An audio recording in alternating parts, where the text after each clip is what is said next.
The storm that brought Sebastian Blackwood, Duke of Ravensholm, to death's door also delivered him into the gentle hands of Imogen Fairfax, a music teacher with secrets of her own. As she tends to his unconscious form at Willowbrook Manor, singing lullabies and sharing her deepest confessions to his still figure, neither realizes that her voice has become his lifeline to sanity. For Sebastian lies trapped in his paralyzed body, fully aware yet unable to respond, falling helplessly in love with the woman who believes him beyond hearing. When her tender care awakens not just his body, but his long-frozen heart, he faces an impossible choice between continuing his deception and losing the only person who has ever truly known his soul. The wind howled across the Yorkshire moors like a banshee's wail, driving sheets of rain against the windows of Lady Pemberton's travelling carriage, with such ferocity that Miss Imogen Fairfax pressed herself deeper into the velvet cushions and pulled her woolen cloak more tightly about her shoulders. The October storm had descended upon them with terrifying suddenness, transforming what should have been a pleasant afternoon journey from Harrogate back to Willowbrook Manor into a harrowing ordeal that tested both horse and human endurance. Through the rain-streaked glass, she could barely make out the familiar landmarks of the countryside, so obscured were they by the tempest's fury, and she found herself offering silent prayers for their safe arrival as the carriage lurched and swayed with each violent gust of wind that seemed determined to lift them from the muddy road entirely. Lady Pemberton, a woman of 60 years whose silver hair was arranged in an elaborate coiffure that had somehow remained impeccable despite their trials, sat opposite her with the sort of calm dignity that comes from a lifetime of weathering both literal and metaphorical storms, her pale blue eyes fixed upon the leather-bound book of devotions in her lap, though Imogen suspected her thoughts were far from spiritual matters, given the way her fingers drummed nervously against the cover. Now please take a moment and subscribe to our channel and comment where you are watching from and what time is it. It is always fascinating to see where these stories get all around the world. Thank you. The elderly woman had been unusually quiet during their journey, a marked contrast to her typical animated chatter about the social happenings of their recent visit to her cousin's estate, and Imogen wondered if perhaps the storm had awakened memories of her late husband's tragic death in just such weather 20 years past, a loss that had left her childless and alone, save for the companionship of hired attendants like herself. The thought filled Imogen with a familiar mixture of gratitude and melancholy, for while her position as Lady Pemberton's companion provided her with security and a respectable place in society, it also served as a constant reminder of her own diminished circumstances and the dreams she had been forced to abandon when her father's death left her family penniless and desperate. Thomas, their driver, suddenly pulled the horses to such an abrupt halt that both women were thrown forward against the opposite seats, and Lady Pemberton's book tumbled to the floor as she grasped the leather strap beside her window to steady herself while calling out in alarm. "Good heavens, Thomas, whatever is the matter?" From outside came his gruff voice, barely audible above the storm's roar. "My lady, there's been an accident ahead. A carriage overturned by the looks of it, and someone may be hurt." Lady Pemberton immediately straightened, her expression shifting from concern for her own comfort to the sort of determined compassion that had endeared her to everyone in the district, despite her occasionally sharp tongue. "We must stop at once and render assistance. Thomas, pray see what aid we might provide." Imogen felt her heart begin to race as she peered through the window, straining to see through the curtain of rain that obscured everything beyond a few yards from their carriage. But as Thomas climbed down from his perch and approached the wreckage, she could make out the dark shape of what appeared to be an elegant travelling coach lying on its side like a wounded animal, its once proud wheels spinning uselessly in the air, while the storm continued its relentless assault upon the exposed undercarriage. The sight filled her with dread, for she had witnessed such accidents before, and knew how devastating they could be, particularly in weather like this when help might be hours away and the injured left to the mercy of the elements until rescue could arrive. If indeed it came at all in such a remote location where the nearest village lay several miles distant and the roads were treacherous even in fair weather. Thomas returned within minutes, his weathered face grim beneath the brim of his soaked hat, as he leaned down to speak through the partially opened carriage door while rain dripped steadily from his coat onto the plush interior. "My lady, it's a ducal carriage bearing the Blackwood crest, and there's a gentleman inside who appears to be gravely injured. The driver and footman are dead, God rest their souls, but the passenger yet lives, though barely." Imogen gasped and pressed her hand to her heart, for the name Blackwood was known throughout England as belonging to the Duke of Ravensholm, a man whose reputation for coldness and ruthless business dealings had earned him the sobriquet of the Ice Duke among London society, though she had never seen him herself and knew him only through the whispered tales that followed his name like shadows. Lady Pemberton's face had gone pale, but her voice remained steady as she issued her instructions with the authority of one accustomed to command. "Thomas, we must bring him to Willowbrook at once. Have James and Peter assist you in moving the gentleman to our carriage, and mind you are gentle about it, for he may have injuries we cannot see.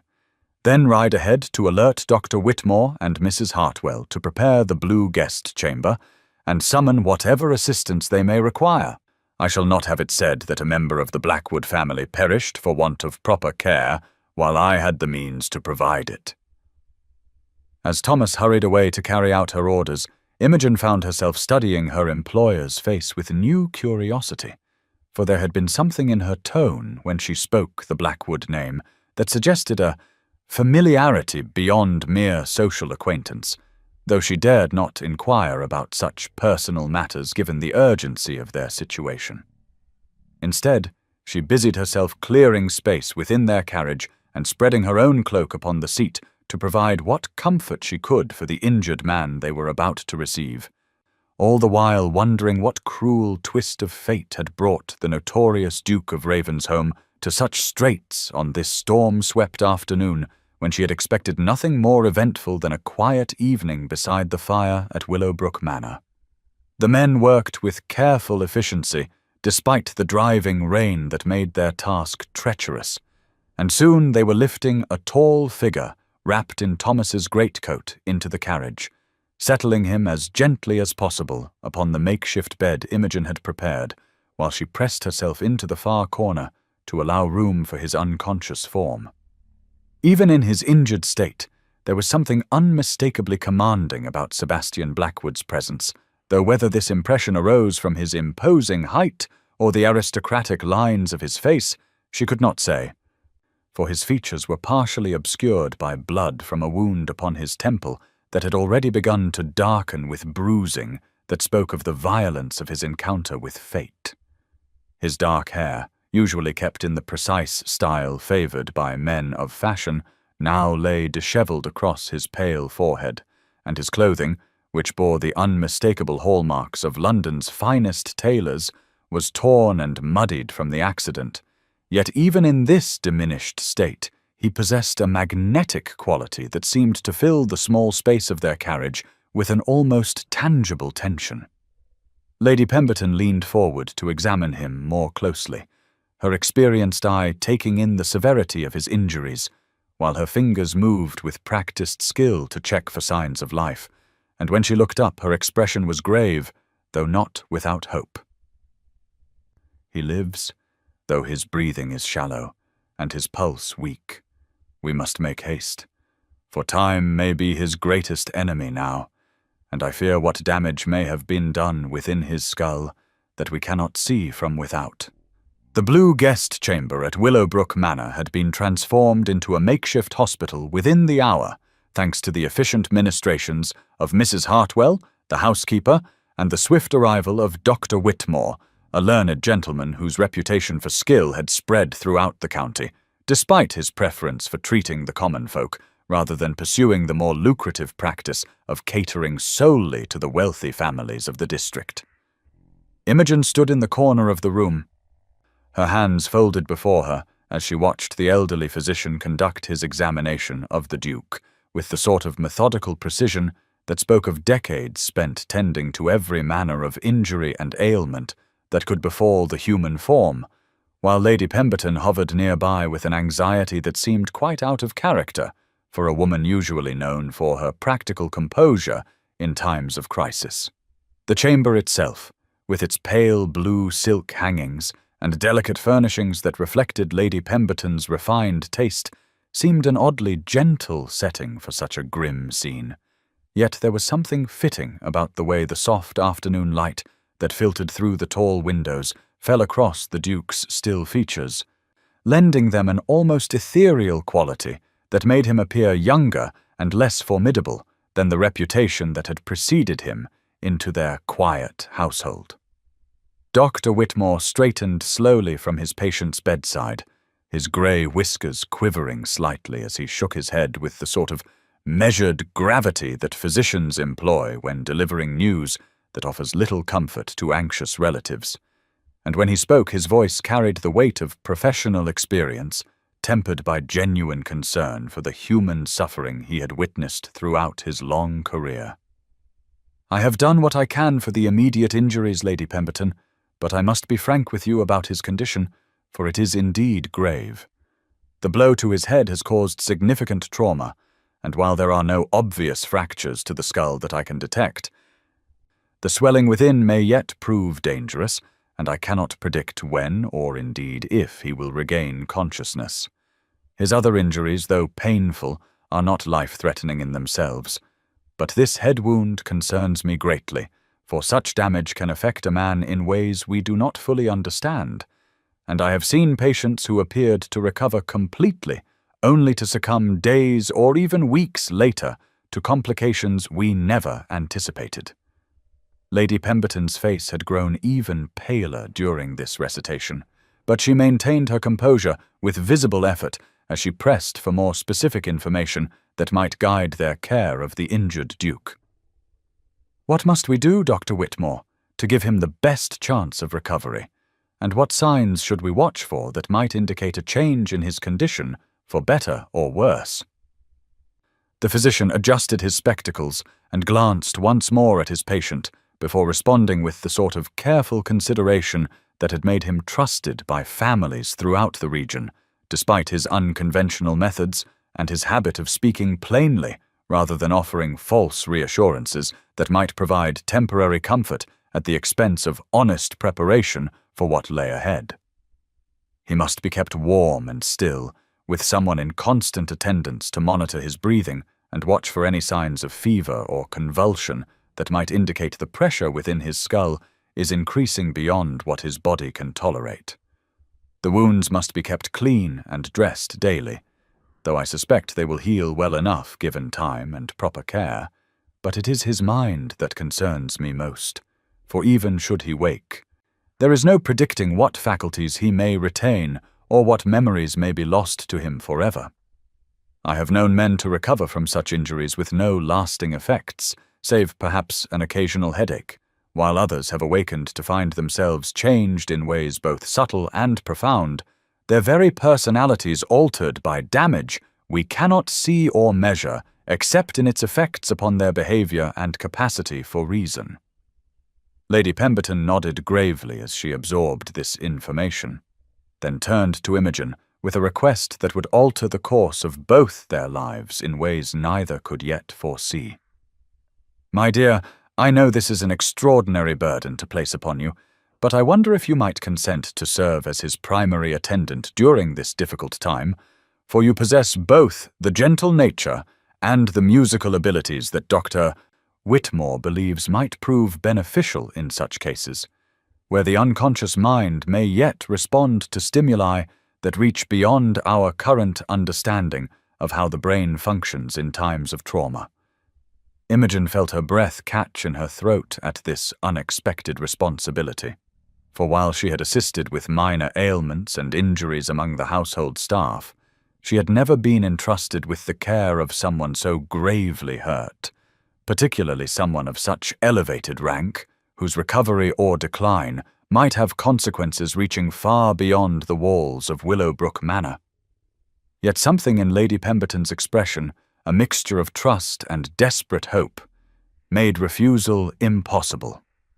and she found herself nodding agreement even as her mind raced with questions about her qualifications for such a task and the propriety of an unmarried woman tending to an unconscious gentleman, regardless of the circumstances that had brought them together. Dr. Whitmore smiled approvingly at her acceptance, his kind eyes crinkling at the corners as he offered what encouragement he could. "Miss Fairfax, I have observed your caring nature during my visits to this household, and I believe the Duke could not be in better hands, for healing is as much about the spirit as the body, and there is something in your disposition that speaks of the sort of peace that may reach him even in his current state. I suggest you read to him daily, speak of pleasant things, and perhaps sing those melodies I have heard you practice, for music has been known to stir the mind when all else fails, and we must try every means at our disposal to call him back from whatever dark place his consciousness now wanders." As the physician gathered his instruments and prepared to depart with promises to return the following morning, Imogen found herself alone with the Duke for the first time, and the weight of her new responsibility settled upon her shoulders like a mantle she was not certain she was worthy to wear. She moved quietly to the bedside and gazed down at the pale, still features that showed no sign of the formidable intelligence and ruthless determination for which Sebastian Blackwood had become infamous throughout England, seeing instead only a man brought low by forces beyond his control and dependent upon strangers for his very survival. The irony was not lost upon her that the same storm which had inconvenienced her modest journey had potentially altered the fate of one of the most powerful men in the realm, reducing him to a state of helplessness that made her own humble circumstances seem almost enviable by comparison. Yet as she settled into the chair that would become her constant post over the days to come, she felt not triumph at his fall, but a curious mixture of compassion and determination to prove worthy of the trust that had been placed in her hands. The third morning after the Duke's arrival dawned grey and subdued, with autumn mist clinging to the gardens of Willowbrook Manor like a shroud that seemed to mirror the sombre atmosphere that had settled over the household since their unexpected patient had taken residence in the blue guest chamber. Imogen sat in her customary chair beside the bed, a leather-bound volume of poetry resting unopened in her lap as she studied the Duke's pale features in the wan light that filtered through the tall windows, searching for any sign of change that might indicate an improvement in his condition, or perhaps the onset of the fever that Dr. Whitmore had warned them to watch for with such grave concern. 3 days had passed without the slightest alteration in his breathing or posture, and she found herself beginning to understand why the good doctor had spoken so cautiously about the prospects for recovery. For there was something almost death-like in the Duke's stillness that made her wonder if his spirit had perhaps already departed this earthly realm, leaving behind only the shell of what had once been one of England's most powerful men. Yet something in the set of his features, even in unconsciousness, suggested a strength that had not yet been vanquished, and she clung to this impression as she began her daily ritual of reading aloud, though today she found herself departing from the usual selections of poetry and essays to speak instead of more personal matters, as though the intimacy of their peculiar situation had gradually worn away the barriers of propriety that would normally prevent such confidences. "Your Grace," she began softly, her voice barely above a whisper as she set aside the book and folded her hands in her lap. "I find myself wondering if you can hear me in whatever distant place your mind now dwells, and whether you might find some comfort in knowing that you are not alone in your suffering. For there are those among us who understand what it means to have one's life altered by circumstances beyond our control." I suppose it would be presumptuous of me to compare my modest trials to whatever battles you may be fighting in the darkness that has claimed you, but perhaps there is some common ground between us that I had not previously considered, some shared experience of loss that might bridge the vast gulf that separates our stations in life. She paused, gathering courage for the confession that had been building within her heart over these days of silent companionship, then continued with growing confidence as the words began to flow more freely. You see, Your Grace, I was not always destined for the life of a companion, grateful though I am for Lady Pemberton's kindness in providing me with respectable employment and a secure place in society. There was a time, not so many years ago, when I harbored dreams that now seem almost laughable in their ambition, when I believed that my modest talents might carry me beyond the narrow confines of my birth and station to something approaching the recognition that my dear father always insisted I deserved, though his faith in my abilities may have been colored by the natural partiality of a loving parent. My father, Edmund Fairfax, was a music master of some renown in his day, though his reputation was built more upon the excellence of his teaching and the depth of his musical understanding than upon any great fortune he managed to accumulate during his career, for he possessed that peculiar combination of artistic genius and practical incompetence that seems to afflict so many men of creative temperament. He taught the daughters of the gentry to play the pianoforte and sing with proper technique, and his pupils were much sought after by the finest families in the county, yet somehow he never managed to translate this success into the sort of financial security that might have protected his own family when age and illness began to take their toll upon his ability to work. Her voice grew softer as she continued, the memories flooding back with a vividness that surprised her after all these years of carefully suppressing them in favor of accepting her reduced circumstances with as much grace as she could muster. He used to say that music was the language of the soul, Your Grace, and that those who could truly master it possessed a gift that transcended the petty concerns of social rank and material wealth. For a beautiful melody could move the heart of a duke as surely as that of a shepherd, and in that moment of shared emotion, all artificial barriers would fall away, leaving only the pure communion of spirit that he believed was the highest achievement of human existence. I fear I inherited both his love of music and his tendency toward impractical idealism, though life has taught me to temper the latter with a healthy dose of realism that he never quite managed to acquire, even when poverty began to threaten our very survival. When I was 18, he had arranged for me to audition for a position with a touring company that performed for the finest houses throughout England, and the maestro who heard me play spoke of my potential in terms that made my father weep with pride and convinced me that I might indeed escape the fate that seemed to await most young women of modest means. But fate, as you well know, Your Grace, is often cruel in its timing, for my father fell gravely ill just weeks before I was to depart, and by the time he passed into the arms of his Creator, our small savings had been exhausted by medical expenses and the funeral costs that dignity demanded,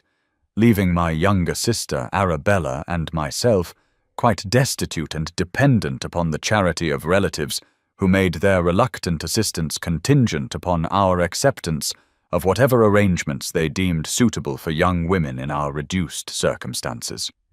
Arabella, bless her gentle heart, possessed the sort of ethereal beauty that men find irresistible, with golden hair that caught the light like spun silk, and blue eyes that seemed to hold all the innocence and sweetness that poets celebrate in their verses about ideal feminine beauty, and it was not long before she attracted the attention of Mr. Geoffrey Hartwell, a curate of modest means but excellent character, who offered her the security of marriage and the respectability of his name, though their union meant separation from the only family she had ever known and removal to a distant parish where his duties called him to serve among the poor and forgotten. I encouraged the match, of course, for what other choice did we have? And I could not bear the thought of her beauty fading in poverty when she might instead find happiness as the wife of a good man who cherished her above all earthly possessions. Yet I confess that watching her drive away in Mr. Hartwell's modest cart, her few belongings packed in a single trunk, and her face bright with the hope that young love brings to even the most uncertain future, I felt as though I were witnessing the death of my own dreams, as surely as if they had been buried in the churchyard beside my dear father. She paused to wipe away a tear that had escaped her careful composure, then continued with the part of her story that she had never shared with another living soul, the secret shame that had driven her to accept the limitations of her current position with something approaching gratitude. That same week,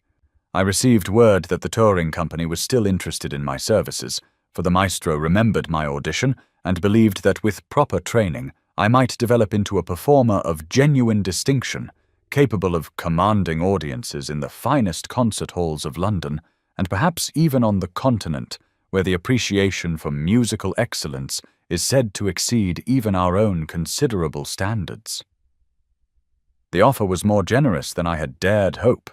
with provisions for lodging and instruction that would have allowed me to pursue my artistic development without the constant worry about survival that had plagued our household during my father's final illness.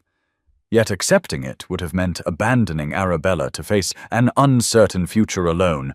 and I could not bring myself to pursue my own happiness at such a cost to the sister who had always looked to me for protection and guidance.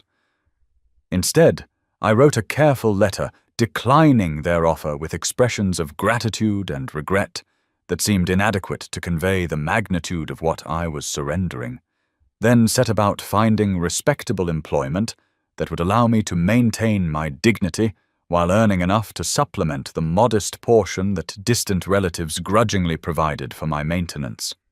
Lady Pemberton's advertisement for a companion and music teacher seemed like a godsend, offering not only security, but the opportunity to continue working with the art that had been my father's greatest gift to me,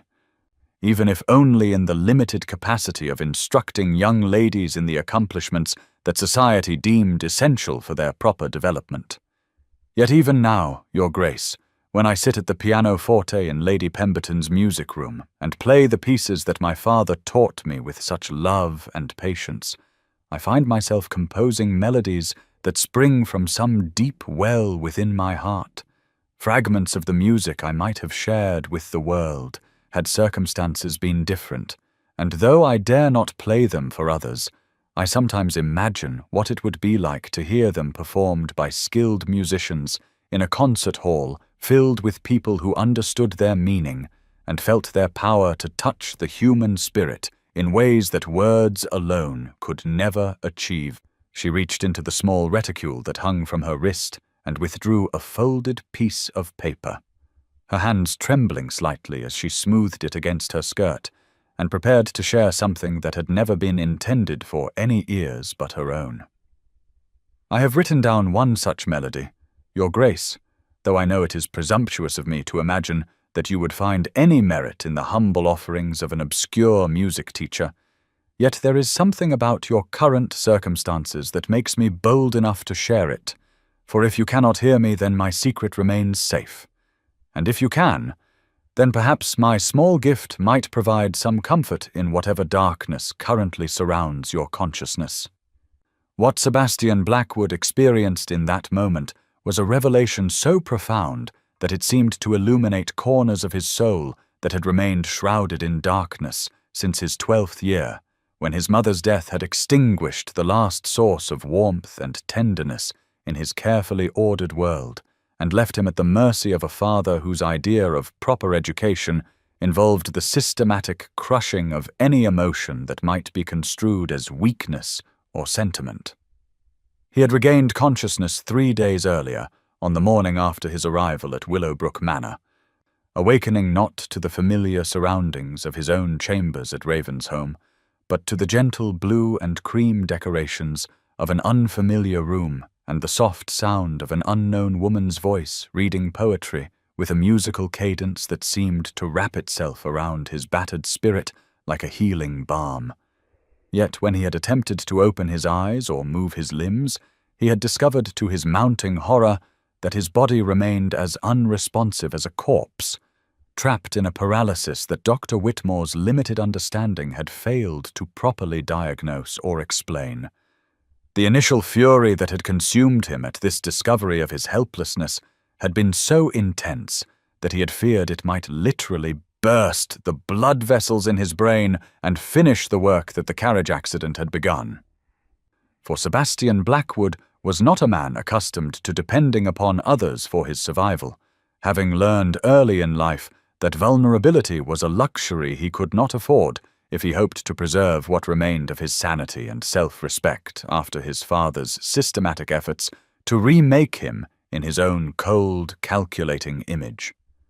He had spent the first day of his conscious imprisonment plotting the dismissal of everyone involved in his care once he recovered the use of his faculties, planning the sort of thorough retribution that had made his enemies fear to cross him in business or society.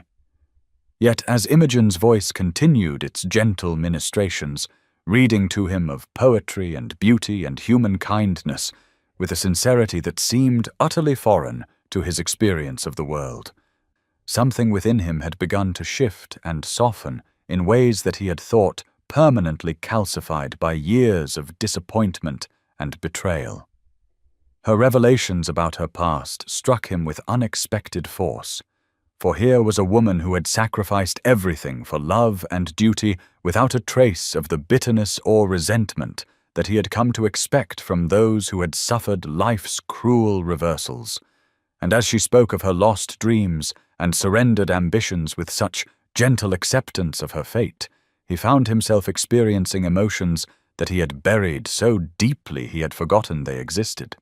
Chief among them, a compassion for another's suffering that seemed to crack the ice around his heart like the first warm rays of spring sunlight penetrating a frozen lake. The melody she hummed as she smoothed the paper containing her composition was like nothing he had ever heard, yet it stirred memories so distant and precious that he had convinced himself they were merely the fantasies of a lonely child's imagination, memories of his mother sitting at the pianoforte in the music room at Ravensholm, her gentle hands coaxing similar haunting melodies from the keys while she sang in a voice that had been the only source of beauty and love in his young life, until consumption had stolen her away and left him alone with a father who seemed to blame him personally for her loss. The realization that this unknown woman possessed not only a musical gift that rivaled his mother's, but also a capacity for selfless love that his mother would have recognized and cherished, filled him with a longing so intense that it was almost painful. A desire not merely for physical recovery, but for the sort of spiritual healing that he had never dared imagine might be possible for someone as damaged as he had become through years of careful cultivation of emotional emptiness. As he listened to her speak of her sister's marriage and her own surrender of musical ambitions, he became aware of other sounds filtering into the room from beyond its walls, the hushed conversations of servants discussing his condition with the sort of morbid fascination that the powerful inspire when brought low by fate. And more disturbing still, the arrival of his cousin Rupert, whose voice carried clearly through the thin walls as he spoke with Lady Pemberton about the practical arrangements that would need to be made if the Duke's condition proved permanent or fatal. That scheming wastrel was already circling like a vulture, calculating the inheritance that would fall to him as the next male heir if Sebastian failed to recover, and the Duke's helpless fury at his inability to expose his cousin's barely concealed greed was tempered only by his growing fascination with the woman who continued her gentle vigil beside his bed, reading to him and speaking to him as though he were a cherished friend rather than the cold, forbidding figure that society had learned to approach with careful deference and barely concealed fear. Her music, when she finally began to play the melody she had composed, transported him back to those distant afternoons when his mother's playing had been the only respite from his father's harsh criticism and impossible demands, and he found himself wondering if this remarkable woman might possess the key not only to his physical recovery, but to the restoration of the humanity that he had thought permanently lost in his transformation from vulnerable child to the ruthless Duke of Ravensholm. The 4th week of the Duke's residence at Willowbrook Manor brought with it the first hints of winter's approach, as the last stubborn leaves clung to the bare branches of the oak trees that lined the drive, and the morning air carried a sharp bite that promised frost before the week's end. Imogen had fallen into a comfortable routine with her patient, arriving each morning after breaking her fast to find the blue guest chamber filled with the pale golden light that filtered through windows she now opened daily to provide fresh air that Dr. Whitmore had proclaimed essential for recovery, though the good doctor's weekly visits had begun to carry an air of diminishing hope that even his professional optimism could not entirely disguise. The Duke's condition remained unchanged in all observable particulars, yet Imogen had begun to fancy that there was something different in the quality of his stillness, a sense that beneath the marble-like composure of his features, some vital force continued to burn with undiminished intensity, waiting for the proper moment to reclaim dominion over the flesh that currently imprisoned it. She no longer felt the awkwardness that had initially made her monologues stilted and self-conscious, for the intimacy of their unusual relationship had gradually worn away the barriers of rank and propriety that might otherwise have prevented such confidences, and she found herself speaking to him with the sort of natural ease that she had never experienced even with her closest friends, as though his enforced silence had created a sanctuary where her deepest thoughts could be expressed without fear of judgment or rejection. This morning, as she settled into her customary chair and arranged the shawl Lady Pemberton had provided against the increasing chill, she found herself compelled to share the sort of personal revelation that would have seemed impossible during those first tentative days when she had confined herself to reading aloud from books of poetry and essays on improving subjects that seemed suitably impersonal for their strange circumstances. "Your Grace," she began,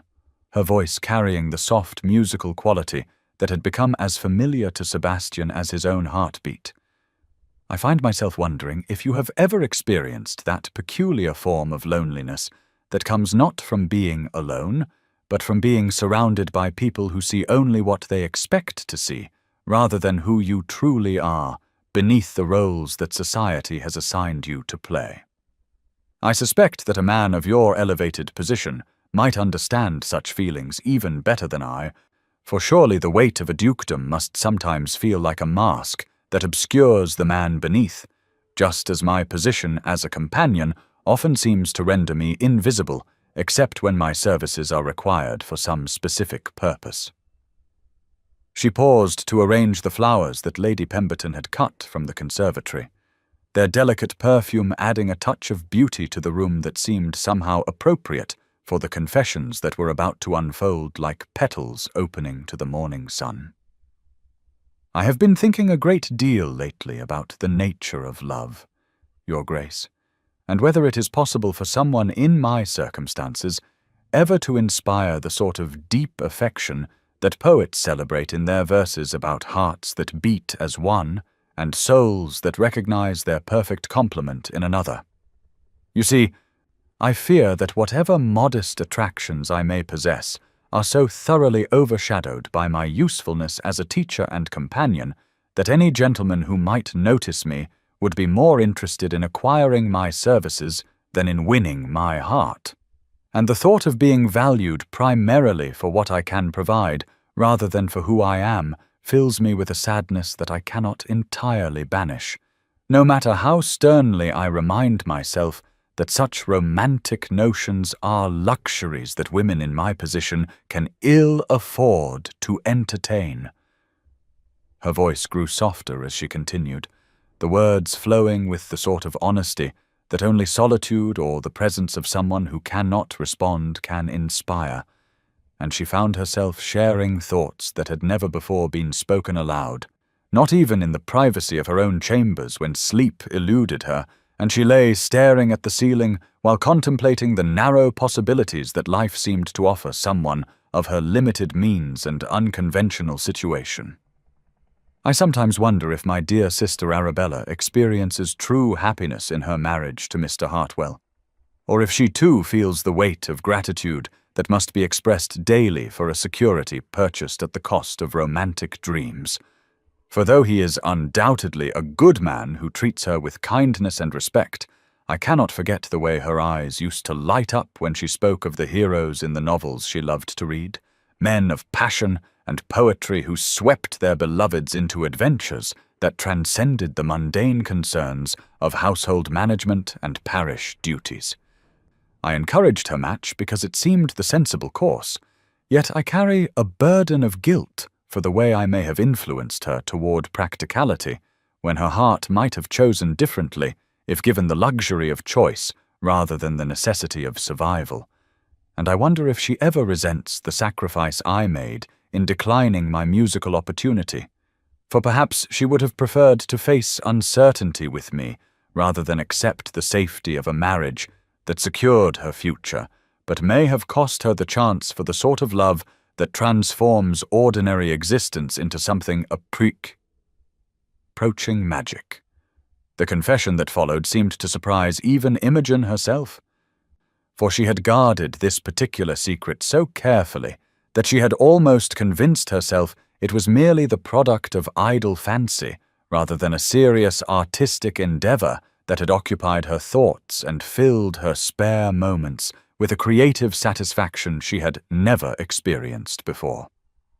I have been working on a musical composition, Your Grace, a piano sonata that I have never dared to play for another living soul, for it contains emotions and longings that I fear would reveal too much about the woman beneath the composed exterior that I have cultivated for the benefit of those who employ me, and depend upon my discretion in all matters both personal and professional.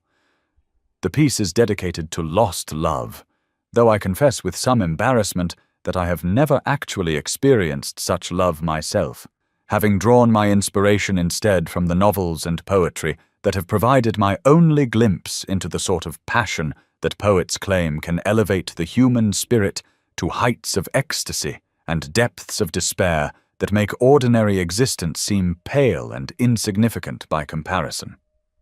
Perhaps it is presumptuous of me to attempt to capture in music emotions I have never felt firsthand,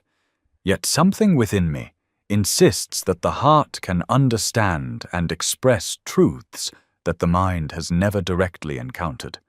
And when I sit at Lady Pemberton's pianoforte in the evening after my duties are complete and allow my fingers to find their way across the keys, I sometimes feel as though I am channeling the dreams and desires of all the women who have loved and lost throughout history, giving voice to their joys and sorrows through melodies that seem to spring from some source deeper than my own limited experience could provide. The changing seasons outside his window had become a source of profound meditation for Sebastian, as he watched through Imogen's loving descriptions the transformation of the landscape from autumn's golden abundance to winter's stark beauty,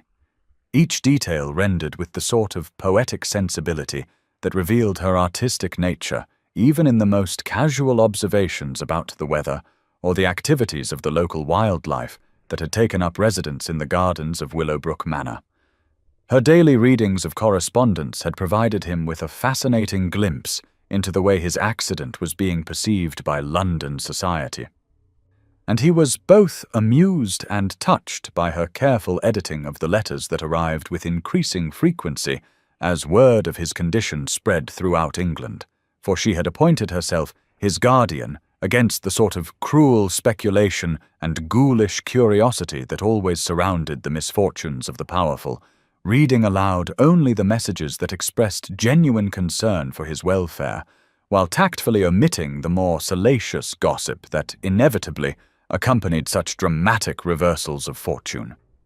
Through her selective sharing of local news and village gossip, he had gained an appreciation for the rhythms of rural life that his previous existence had never afforded him the opportunity to observe, and he found himself oddly fascinated by her accounts of the blacksmith's courtship of the baker's daughter, the vicar's ongoing battle with the church roof that leaked abominably during heavy rains, and the various domestic dramas that provided endless entertainment for the residents of the small community that surrounded Willowbrook Manor. Her fierce loyalty to Lady Pemberton was evident in every word she spoke about her employer,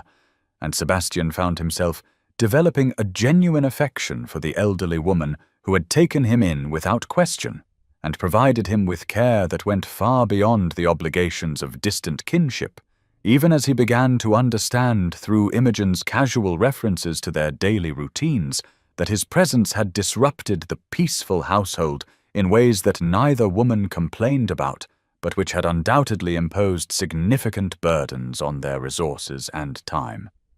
Most profoundly moving of all was her protective instinct toward him, which manifested itself in small gestures and careful considerations that revealed a depth of caring that he had never encountered in all his years of commanding the deference of servants and the calculated attentions of those who sought his favor for their own purposes. For here was someone who watched over him not because duty or ambition demanded it, but simply because her compassionate nature could not bear to see another creature suffer alone and undefended. The gradual deepening of his feelings for this remarkable woman had caught him completely unprepared, for he had never believed himself capable of the sort of tender emotion that poets celebrated, and that he had dismissed as romantic nonsense designed to make ordinary people feel better about the limitations and disappointments that characterized most human relationships. Yet as he listened day after day to her gentle voice and witnessed through her words the beauty of a spirit that remained undimmed by hardship and sacrifice, he found himself experiencing a transformation that seemed to touch every aspect of his understanding of what it meant to be truly alive. Her confession about her composition dedicated to lost love had moved him almost to tears, for the irony of her situation seemed to mirror his own in ways that were both heartbreaking and strangely hopeful, as though fate had conspired to bring together two souls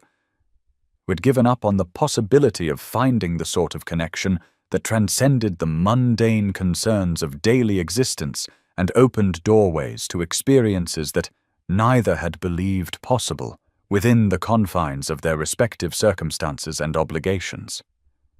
The knowledge that she had created something beautiful from her own unfulfilled longings made him yearn not only for physical recovery, but for the chance to hear her music played with all the skill and passion that he sensed lay hidden beneath her modest demeanor, and he began to dream of a future that included not only his return to health, but the opportunity to provide her with the artistic opportunities that circumstances had forced her to abandon, though he dared not yet allow himself to imagine what form such assistance might take, or whether she would be willing to accept help from someone whose reputation for coldness and calculation preceded him into every room he entered. The arrival of Rupert Blackwood on a grey morning in late November brought with it an atmosphere of barely concealed avarice and calculated concern that seemed to pollute the very air of Willowbrook Manor, as Sebastian's cousin swept into the blue guest chamber with the sort of theatrical displays of grief and anxiety that might have convinced a casual observer of his genuine distress, but which fooled no one who possessed even modest powers of observation or any experience with the ways in which unscrupulous relatives behave when significant inheritances hang in the balance. Rupert was a man of 40 years whose dissipated lifestyle had left its mark in the soft flesh around his waist and the network of fine lines that surrounded his pale blue eyes, which possessed none of the intelligence or strength that had made Sebastian such a formidable figure in business and society, and his attempts to project an air of ducal authority were undermined by the nervous energy that seemed to animate his every gesture and the calculating glances he directed toward everything in the room that might have monetary value. "My dear cousin," he began with elaborate ceremony as he approached the bedside where Sebastian lay in helpless fury, unable to express his revulsion at this unwelcome intrusion into the sanctuary that Imogen's presence had created. "How grieved I am to see you reduced to such straits, though I confess I am somewhat encouraged by the excellent care you appear to be receiving in this charming establishment, for Lady Pemberton has clearly spared no expense in providing for your comfort during this trying ordeal." His voice carried the sort of false sincerity that Sebastian had learned to recognize and despise during his years of navigating the treacherous waters of London society, where men like Rupert flourished by preying upon the misfortunes of others while maintaining a facade of respectability that fooled only those who wished to be deceived. "Dr. Whitmore has been most forthcoming about your condition, dear Sebastian, and while we must all hope for the best possible outcome, I fear we must also prepare ourselves for the possibility that your recovery may not be as complete as we might wish, or indeed that the damage to your faculties may prove permanent in ways that would make it necessary to consider alternative arrangements for your care and the management of your affairs." The barely concealed eagerness with which he spoke these words made Sebastian's blood boil with a rage so intense that it seemed to burn through his paralyzed nervous system like acid. Yet he remained as motionless as a statue, while his cousin continued his performance of concerned kinship, with the sort of practiced ease that suggested he had rehearsed this scene many times before arriving at Willowbrook Manor. "It pains me to speak of such practical matters when you lie here fighting for your very life," Rupert continued with a theatrical sigh that fooled no one present,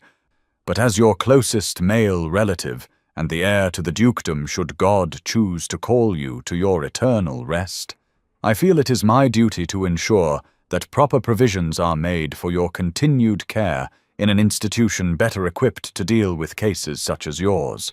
where the mind has been damaged beyond the point where ordinary nursing can provide adequate assistance." Lady Pemberton's face had grown increasingly pale during this recitation,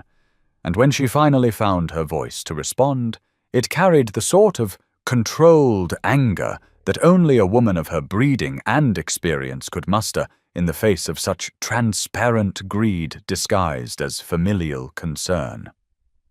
"Mr. Blackwood, I fear you may be somewhat premature in your assessments, for Dr. Whitmore has expressed cautious optimism about His Grace's eventual recovery, and while progress may be slower than we might wish, there have been subtle signs of improvement that suggest his condition is far from hopeless." Rupert's response to this gentle rebuke revealed the true nature of his character, for his mask of concern slipped just enough to reveal the calculating opportunist beneath as he dismissed Lady Pemberton's observations with a wave of his hand that bordered on insulting. "My dear madam, while I appreciate your optimism and the kindness you have shown my unfortunate cousin, I fear that your natural compassion may be clouding your judgment regarding the severity of his condition, for it has been nearly a month since the accident with no meaningful improvement, and the expense of his continued care must surely be placing a tremendous burden upon your household finances, particularly given the specialized attention that such cases require." It was at this moment that Imogen, who had been quietly arranging flowers in a corner of the room, stepped forward with a courage that surprised even herself, her normally gentle demeanor transformed by an indignation that made her eyes flash with unusual fire as she prepared to defend her patient against this transparent attempt to remove him from the only place where he was receiving proper care and genuine affection. "Mr. Blackwood," she said with a composure that belied the anger burning within her heart, "I fear you may be mistaken in your assessment of His Grace's condition, for those of us who attend him daily have observed signs of awareness that might not be apparent to a casual visitor, and while his recovery may indeed require patience and continued care, there is every reason to hope that time will restore him to full health if he is allowed to remain in surroundings where he feels secure and valued, rather than being subjected to the sort of institutional care that treats patients as problems to be managed rather than human beings deserving of dignity and respect. Dr. Whitmore's suggestion came during his weekly visit in early December. As frost painted delicate patterns on the windows of the blue guest chamber, and the winter light that filtered through the glass seemed pale and distant, compared to the warm glow of the fire that crackled in the hearth. Lady Pemberton had ordered kept burning throughout the day for the Duke's comfort. The elderly physician had completed his examination with the same methodical care that had characterized his previous visits. Yet there was something different in his manner as he straightened from the bedside and turned to address Imogen with an expression that suggested he had been pondering a new course of treatment during the long hours since his last assessment of their patient's unchanged condition. "Miss Fairfax," he began, his weathered hands clasped behind his back as he paced to the window and gazed out at the snow-laden gardens that stretched toward the distant moors. "I have been considering alternative approaches to His Grace's treatment, for while his physical injuries appear to be healing satisfactorily, the persistence of his unconscious state suggests that we may need to explore methods that address the mind and spirit rather than merely the body." He turned back to face her with the sort of earnest attention that had made him beloved by patients throughout the county, despite his unconventional theories about the connection between emotional well-being and physical health. "You mentioned during our previous conversations that you possess considerable musical training, and I wonder if you might be willing to attempt a form of therapy that has shown promising results in similar cases, though I must confess the scientific basis for such treatment remains largely theoretical and relies more upon observation than upon any established medical doctrine. The idea of music as a healing force is not entirely foreign to those of us who have devoted our lives to understanding the mysteries of human consciousness, for we have long observed that certain patients respond to auditory stimuli even when they appear completely unaware of their surroundings, and there have been documented cases where familiar melodies have seemed to penetrate barriers that conventional medicine could not breach. Imogen felt her heart quicken at this suggestion, for while she had sung softly to the Duke during their quiet hours together, the prospect of playing actual compositions for him opened possibilities that seemed almost too wonderful to contemplate, particularly given her growing conviction that something within him remained aware and responsive despite the evidence of his senses that suggested otherwise. "Dr. Whitmore," she replied with barely contained enthusiasm, "I should be honored to attempt such treatment, for I have long believed that music possesses qualities that transcend our ordinary understanding of how the human spirit can be touched and moved by beauty. And if there is any chance that my modest abilities might contribute to His Grace's recovery, then I shall gladly devote whatever time and effort may be required." Lady Pemberton, who had been listening to this exchange with the sort of thoughtful attention that characterized her approach to all matters concerning their patient's welfare, nodded her approval with a warmth that spoke of her own hope that this new approach might succeed where conventional treatments had failed. "My dear, you shall have access to the music room whenever you require it, and I shall have the staff move the Duke's bed to the chamber adjacent to it so that he may benefit from your playing without the strain of being transported, for I have noticed myself that he seems more peaceful when you sing to him, though I had not considered that formal musical performance might provide even greater therapeutic benefits." The music room at Willowbrook Manor was a testament to Lady Pemberton's refined taste and her appreciation for the arts,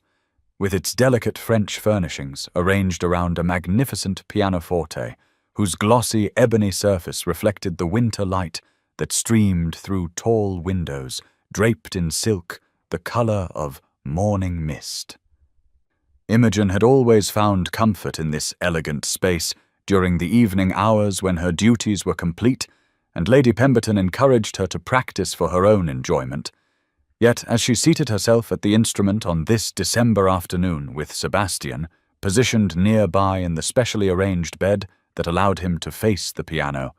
she felt a nervousness that had nothing to do with her technical abilities, and everything to do with the hope that her music might somehow reach across the mysterious divide that separated his conscious mind from the world around him. She began with Mozart's Piano Sonata in a major, allowing the crystalline clarity of the classical structure to fill the room with sounds that seemed to dance through the air like visible beauty, and as her fingers found their familiar patterns across the keys, she glanced frequently toward Sebastian's still form, searching for any sign that the music was penetrating whatever barriers held his consciousness prisoner within his motionless body. The Mozart was followed by a Beethoven sonata that she had learned from her father during the golden days when her musical future had seemed unlimited and full of promise. And as the passionate intensity of the romantic composition swelled through the room, she found herself pouring into the performance all the emotions that had accumulated during these weeks of caring for a man who had become far more than a patient, though she dared not examine too closely the nature of the feelings that his presence had awakened within her carefully guarded heart. Yet it was when she began to play her own compositions that the atmosphere in the room seemed to shift in ways that were subtle but unmistakable, as though the melodies that sprang from her own creative spirit possessed a quality that the masterworks of famous composers could not provide, perhaps because they carried within them something of her own essence that resonated with frequencies that formal musical education could not teach or technique alone could not convey. The first piece she had written during those lonely evenings at Willowbrook, when the wind howled across the moors, and she found herself thinking about dreams deferred and loves that existed only in imagination, and as the haunting melody flowed from her fingers with the sort of natural grace that comes when technical skill merges seamlessly with genuine emotion, she became aware that Sebastian's breathing had altered in ways that were almost imperceptible but definitely present to someone who had spent countless hours monitoring the rhythm of his respiration. The change was so slight that she might have dismissed it as wishful thinking. Yet as she continued playing and moved into the second movement of her sonata, the variations in his breathing became more pronounced, following the rise and fall of the musical phrases with a consistency could not be attributed to coincidence or the power of suggestion. Most remarkable of all was his response to a particular melody that she had composed during a sleepless night, when memories of her father had filled her thoughts with bittersweet recollections of the lullabies he used to hum while working on his own musical arrangements. A simple tune that had seemed to emerge from some deep wellspring of memory and emotion that connected her to all the generations of mothers and fathers who had sung their children to sleep with melodies passed down through countless years of human tenderness. As the familiar notes filled the room, Sebastian's features seemed to soften in ways that were barely visible but unmistakably real. And for a moment, Imogen could have sworn that she saw the faintest movement of his lips, as though he were attempting to hum along with the melody that had touched something profound within his consciousness. What Imogen could not know was that her innocent lullaby bore a striking resemblance to the one melody from Sebastian's childhood that had survived the systematic destruction of all tender emotions that his father had considered necessary for the proper education of a future duke, a simple tune that his mother used to sing during the brief periods when illness confined her to her chambers, and she was free from the watchful eyes of a husband who disapproved of what he called sentimental weaknesses that would only serve to make their son unfit for the harsh realities of leadership and power. The Duchess of Ravensholm had been a woman of gentle spirit and artistic sensibilities, who had married Sebastian's father during a time when he was still capable of kindness, and who had watched with growing despair as the responsibilities of his position and the influence of advisers who valued strength above compassion gradually transformed the man she had loved into someone she barely recognized, though she had never ceased trying to protect her son from the worst effects of his father's increasingly rigid expectations and harsh disciplinary methods. During Sebastian's early childhood, before consumption began its slow work of destroying her fragile health,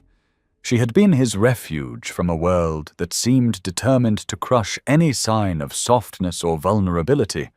and her lullabies had been the one consistent source of comfort in a household where affection was considered a dangerous indulgence that might undermine the sort of character necessary for commanding respect and maintaining authority over lesser mortals. The melody that now flowed from Imogen's fingers carried within it echoes of those precious moments when his mother's voice had been the only barrier between his frightened child's heart and the cold reality of his father's expectations, and as the familiar patterns of notes awakened memories that had been buried beneath decades of careful emotional control, Sebastian felt something within his paralyzed body begin to respond in ways that transcended the purely physical limitations that had held him prisoner since the accident. The lullaby triggered not only memories, but neurological pathways that connected his consciousness to motor functions in ways that even Dr. Whitmore's limited understanding of such matters could not have predicted, and for the first time since awakening to find himself trapped within his unresponsive flesh, Sebastian felt the faintest stirring of sensation in his fingertips, as though the music were somehow rebuilding the bridges between his mind and his body that trauma had severed. The experience was both exhilarating and terrifying, for it suggested that recovery might indeed be possible, while simultaneously reminding him of how much he had lost and how uncertain his future remained. Yet the hope that Imogen's music had awakened within him seemed to burn with an intensity that made all other considerations pale in comparison to the possibility that he might someday be able to respond to her gentle care with something more than the helpless gratitude that currently consumed his thoughts. Her dedication to his welfare had become the central organizing principle of his existence during these weeks of enforced passivity, and the knowledge that her music was reaching him in ways that conventional treatment could not provided him with the first real evidence that the connection he felt between them might be based upon something more substantial than the one-sided affection of a helpless man for the woman who had become his lifeline to sanity and hope. Lady Pemberton's revelation came during one of those quiet December evenings when the duties of the household were complete, and she had invited Imogen to join her in the small sitting room that served as her private retreat from the formal spaces where she received visitors and conducted the business of managing her estate. The elderly woman had seemed unusually contemplative throughout dinner, and as they settled before the fire with their embroidery and books, there was something in her manner that suggested she had been wrestling with thoughts that required careful consideration before being shared with another person. "My dear," she began as she set aside her needlework and fixed Imogen with the sort of steady gaze that indicated she was about to speak of matters close to her heart, "I fear I have not been entirely forthcoming with you about my reasons for insisting that we care for his grace here at Willowbrook, rather than allowing him to be moved to one of those institutions that his cousin has been advocating with such unseemly persistence." Her voice carried a tremor that spoke of emotions long suppressed,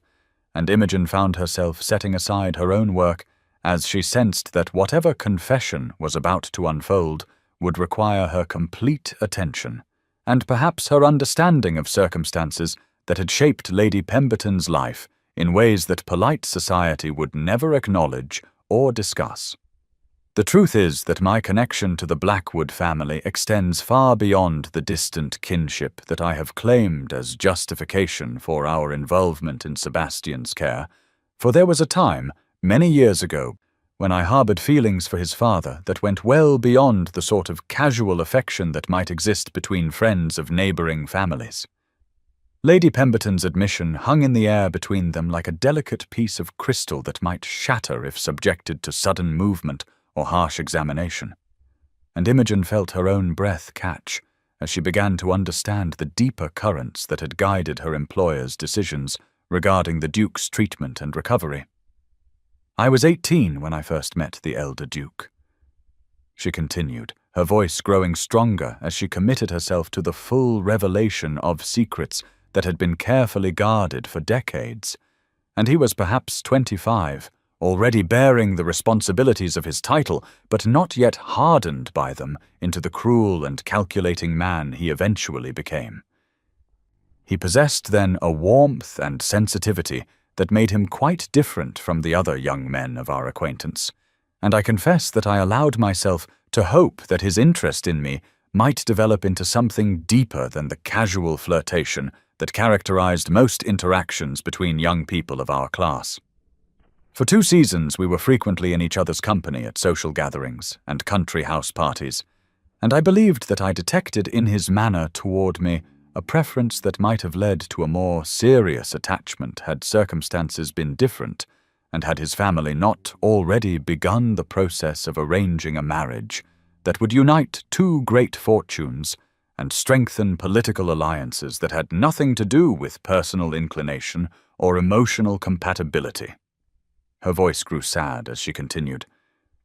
the firelight playing across features that still bore traces of the beauty that must have captivated the young Duke during those long-ago seasons when the future had seemed full of romantic possibilities.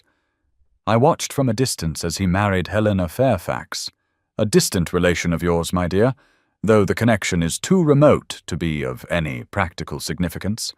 and I saw how the responsibilities of his position and the influence of advisers who valued power above all other considerations gradually transformed him from the gentle young man I had known into someone whose capacity for cruelty became legendary throughout English society.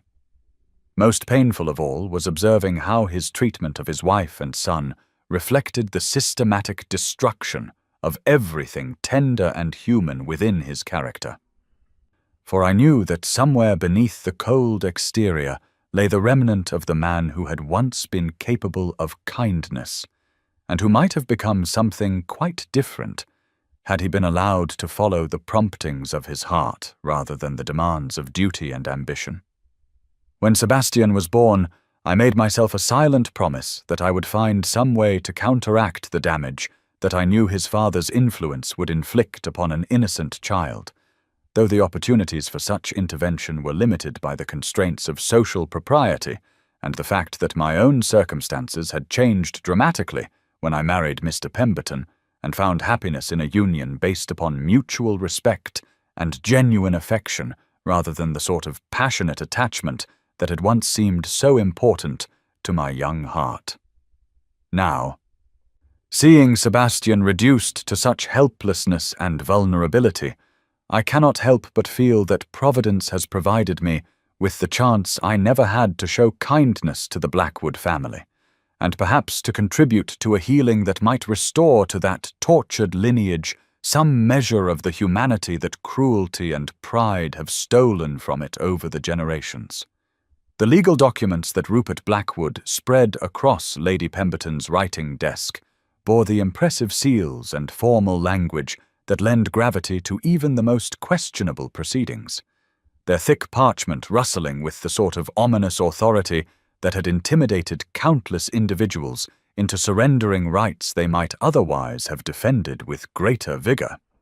The hired physician who accompanied Sebastian's cousin was a thin, nervous man whose credentials appeared legitimate enough on paper, but whose willingness to provide whatever diagnosis his employer required spoke to the sort of professional flexibility that thrived in the shadowy margins of medical practice, where ethics could be purchased as easily as opinions, and where the needs of paying clients took precedence over the welfare of patients who could offer no compensation for honest assessments. Dr. Thornfield, as he called himself, had conducted what could charitably be described as a cursory examination of the Duke, spending perhaps 10 minutes in the blue guest chamber before emerging with a solemn expression and a diagnosis that aligned perfectly with Rupert's urgent need to have his cousin declared permanently incapacitated and therefore unsuitable for continued residence in a private home where proper institutional oversight could not be maintained. "Lady Pemberton," he announced with the sort of theatrical gravity that inexperienced actors employ when attempting to convey profound medical wisdom, "I fear that my examination has confirmed Mr. Blackwood's worst fears regarding his cousin's condition, for the extent of brain damage appears to be far more severe than previous assessments have indicated, and I must strongly recommend immediate transfer to an establishment better equipped to provide the sort of specialized care that such cases require."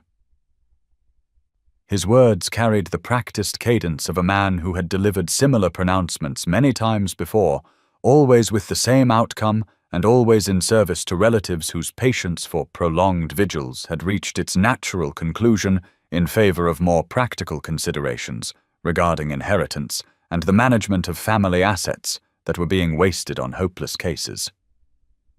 Rupert nodded with satisfaction at this professional confirmation of his own amateur diagnosis, then fixed Lady Pemberton with the sort of steely gaze that suggested his previous requests had been merely preliminary negotiations, and that the time for gentle persuasion had passed in favor of more direct methods of achieving his objectives. "My dear Lady Pemberton," he began with a tone that managed to be simultaneously respectful and threatening. "While I have the deepest appreciation for the Christian charity you have shown my poor cousin during these trying months, I fear that Dr. Thornfield's assessment makes it clear that continued private care would be both medically inappropriate and financially ruinous for all parties concerned, particularly given the specialized treatments and round-the-clock supervision that his condition now requires. The legal documents before us provide for immediate transfer to the Blackwood family's chosen facility, where Sebastian will receive care from trained professionals who understand how to manage cases of permanent mental incapacity,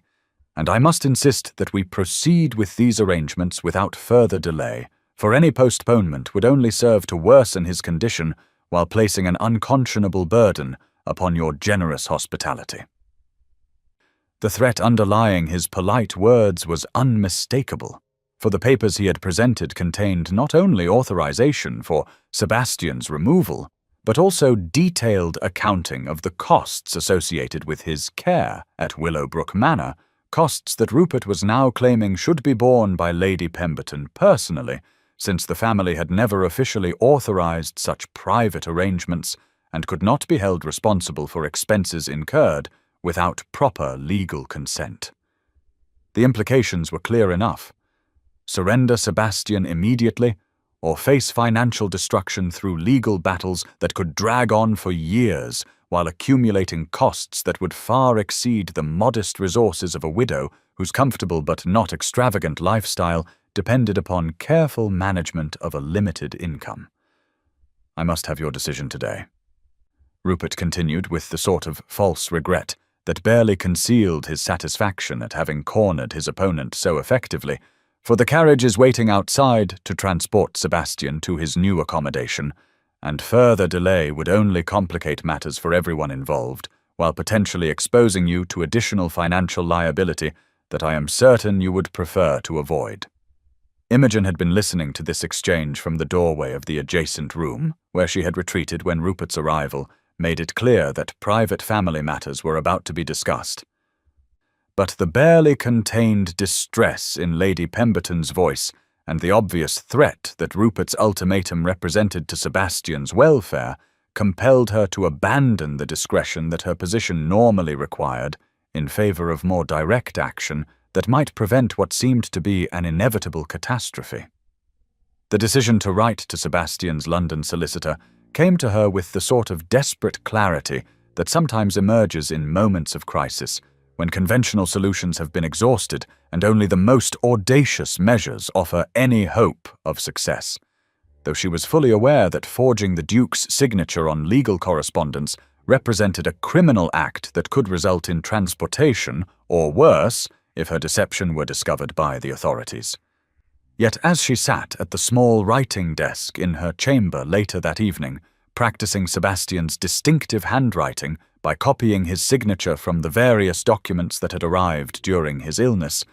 she found herself thinking not of the personal consequences she might face, but of the man who lay helpless in the room below,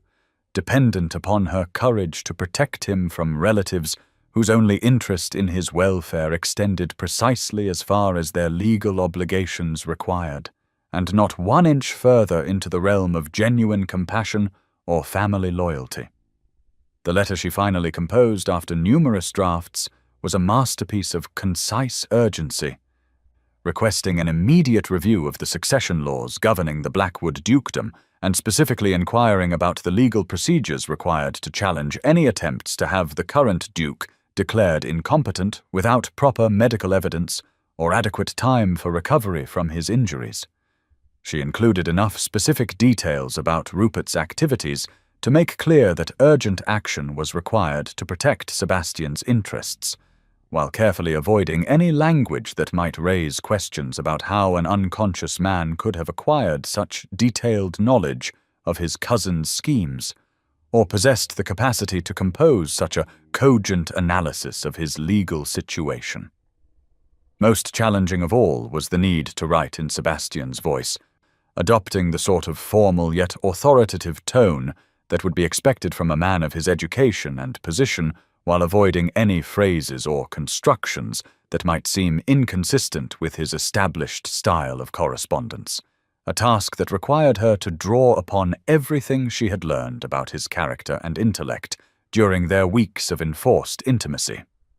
The signature itself proved to be the most nerve-wracking aspect of the entire enterprise, for despite her careful practice, she remained uncertain whether her reproduction of his distinctive handwriting would pass scrutiny from legal professionals who were undoubtedly familiar with authentic examples of the Duke's correspondence. Yet she pressed forward with the sort of determination that comes from knowing that inaction would be far more dangerous than even the most risky attempt at intervention. When the letter was finally complete and sealed with wax that she had carefully melted and impressed with a signet ring she had found among Sebastian's personal effects, Imogen felt a mixture of terror and relief that made her hands shake as she prepared to entrust this dangerous document to the post, knowing that its discovery would mean her complete ruin, while its success might provide Sebastian with the legal protection he desperately needed to survive his cousin's machinations. The irony of her situation was not lost upon her, for in attempting to save the man she had come to love, despite the impossibility of their circumstances, she was committing a crime that would make her forever unsuitable as a companion for someone of his elevated station,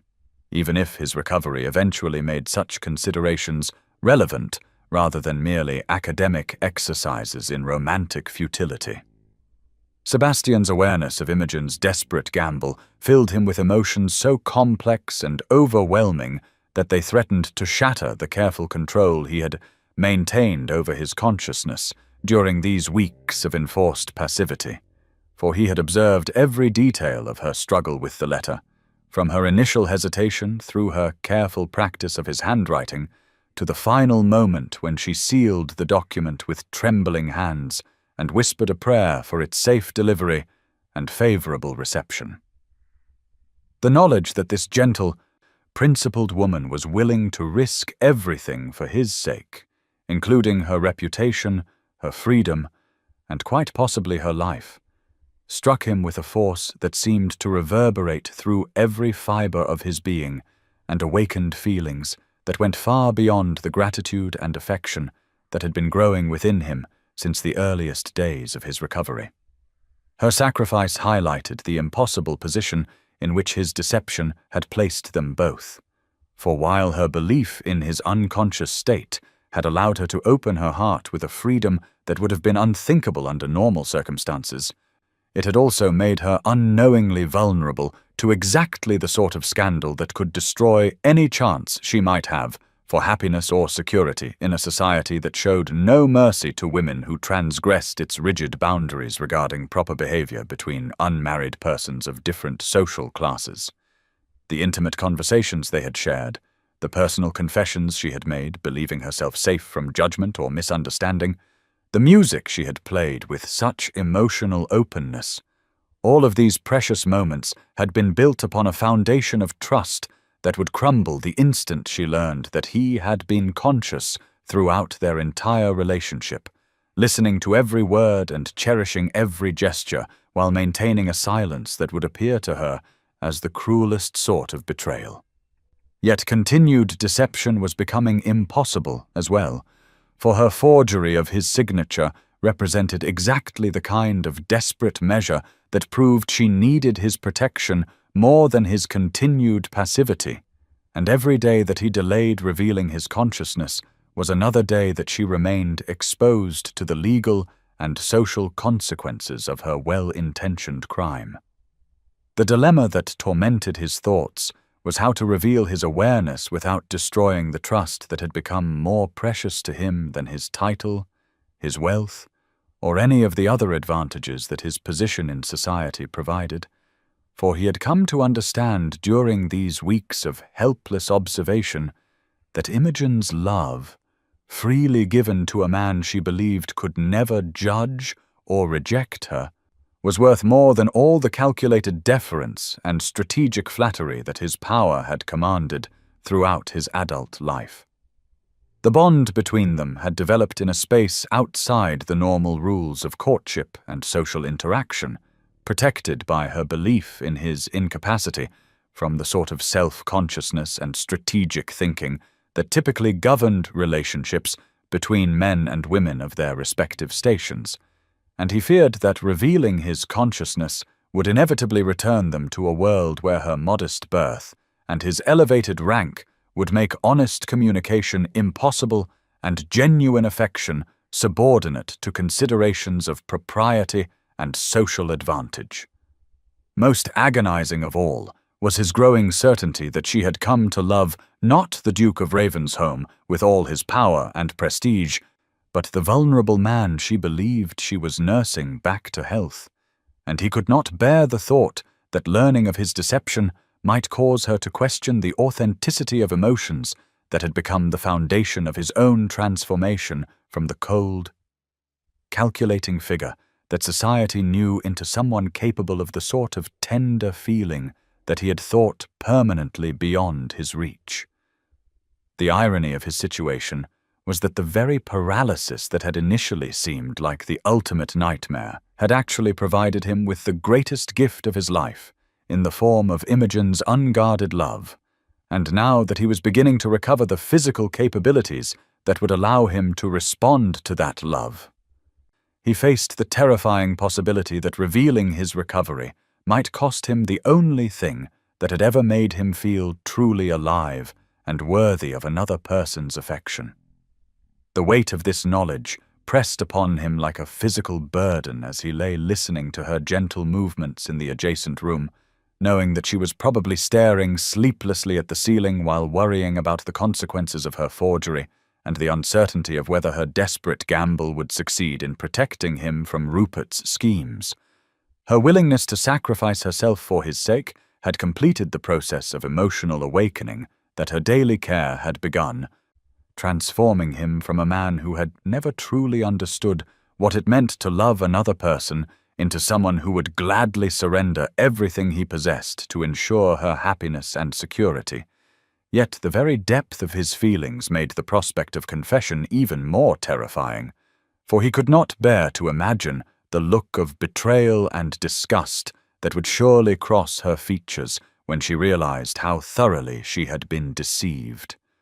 The knowledge that he had been conscious during her most vulnerable moments, that he had witnessed her tears and heard her private fears while maintaining the pretense of unconsciousness, would strike her as a violation of trust so profound that no explanation or declaration of love could possibly excuse it, and he found himself caught between the competing demands of protecting her from the consequences of her forgery and protecting their relationship from the revelation that would surely destroy it. As he lay in the darkness listening to the winter wind howl across the moors outside his window, Sebastian realized that his recovery had become secondary to the more complex challenge of finding a way to claim the love he had discovered while preserving the trust upon which it was built, a task that seemed to require a wisdom and delicacy that his previous life had never demanded, and for which all his experience in negotiation and strategy had left him woefully unprepared. The eve of Christmas at Willowbrook Manor arrived with a gentle snowfall that transformed the familiar landscape into something ethereal and magical, as though the very earth had donned its finest garments to celebrate the season of hope and renewal that had come to mean so much more to Imogen than mere religious observance during these weeks of caring for a man whose presence had transformed her understanding of what it meant to truly love another human being. Lady Pemberton had retired early after their modest Christmas Eve dinner, claiming fatigue but actually recognizing with the sort of delicate intuition that comes from a lifetime of observing human nature that her companion needed solitude to process the complex emotions that had been building throughout the day as the weight of her forgery and its potential consequences pressed upon her consciousness like a physical burden that grew heavier with each passing hour. The blue guest chamber glowed with the warm light of candles that Imogen had lit, despite the lateness of the hour, for she found herself reluctant to embrace the darkness that would mark the end of what might prove to be their last Christmas together, if Rupert's threats materialized into action, or if her desperate gamble with the forged letter brought consequences that would remove her from Sebastian's side forever. She sat in her customary chair beside his bed, her hands folded in her lap as she studied his peaceful features in the flickering candlelight, searching for signs of the subtle changes that had become more pronounced in recent days, but which she dared not hope indicated anything more than her imagination creating evidence where none existed. Born from the desperate wish that somehow her music and her care might be reaching him in ways that conventional medical wisdom could not explain or predict. The silence that surrounded them felt different tonight,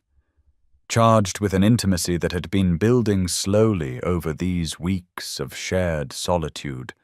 but which now seemed to demand expression before the opportunity might be lost forever to the uncertain future that awaited them both. "Your Grace?" she began softly, her voice barely audible above the crackling of the fire that warmed the room against the December chill that pressed against the windows like a living thing seeking entry into their sanctuary. "I find myself compelled to speak tonight of matters that proper decorum would normally forbid me to discuss.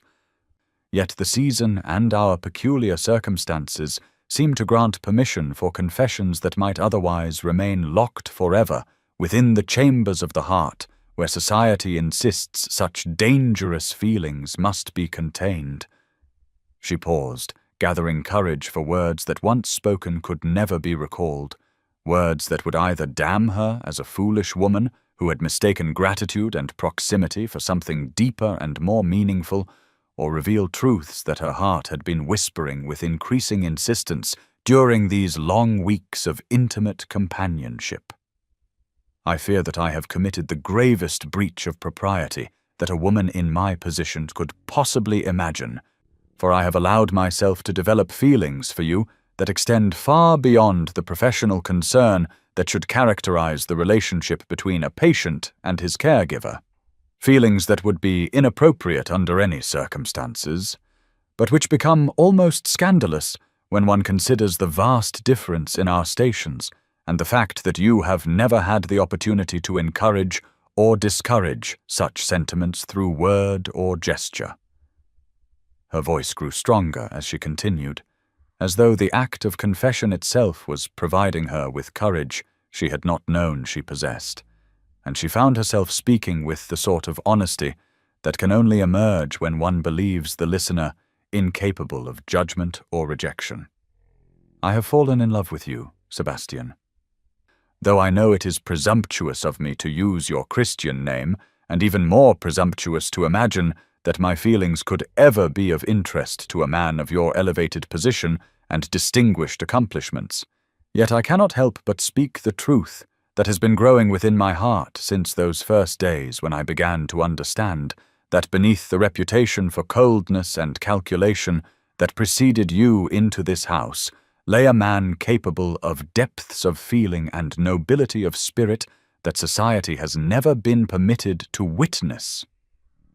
She leaned forward slightly, her eyes never leaving his still features as she struggled to find words adequate to express emotions that seemed too large and complex for the limited vocabulary that her modest education had provided. Yet she pressed forward with the determination of someone who might never again have the opportunity to speak such truths aloud. "It is not the Duke of Ravensholm that has captured my affections, Your Grace, though I have the deepest respect for the position you hold and the responsibilities that must weigh so heavily upon your shoulders, but rather the man I have glimpsed in unguarded moments when sleep has softened the harsh lines that life has etched upon your features, and allowed me to see what you might have been if circumstances had been kinder to the boy you once were before the world taught you to armor your heart against its casual cruelties. In those peaceful moments when your face loses the stern expression that keeps others at a respectful distance, I have imagined the gentleman who might emerge if he were shown the sort of unconditional acceptance and tender care that every human soul deserves, but which I suspect has been too rarely offered to someone whose power makes others approach him with calculated motives rather than genuine affection." The confession that followed seemed to pour from her heart with such natural eloquence that Sebastian, listening with every fibre of his being focused upon her words, felt as though he were witnessing the birth of something beautiful and terrible, a declaration of love so pure and selfless that it seemed to illuminate all the dark corners of his existence, while simultaneously highlighting the magnitude of the deception he had perpetrated against the very person who had become more precious to him than life itself. "If Providence should grant you recovery," she continued, her voice taking on the quality of a sacred vow spoken before invisible witnesses,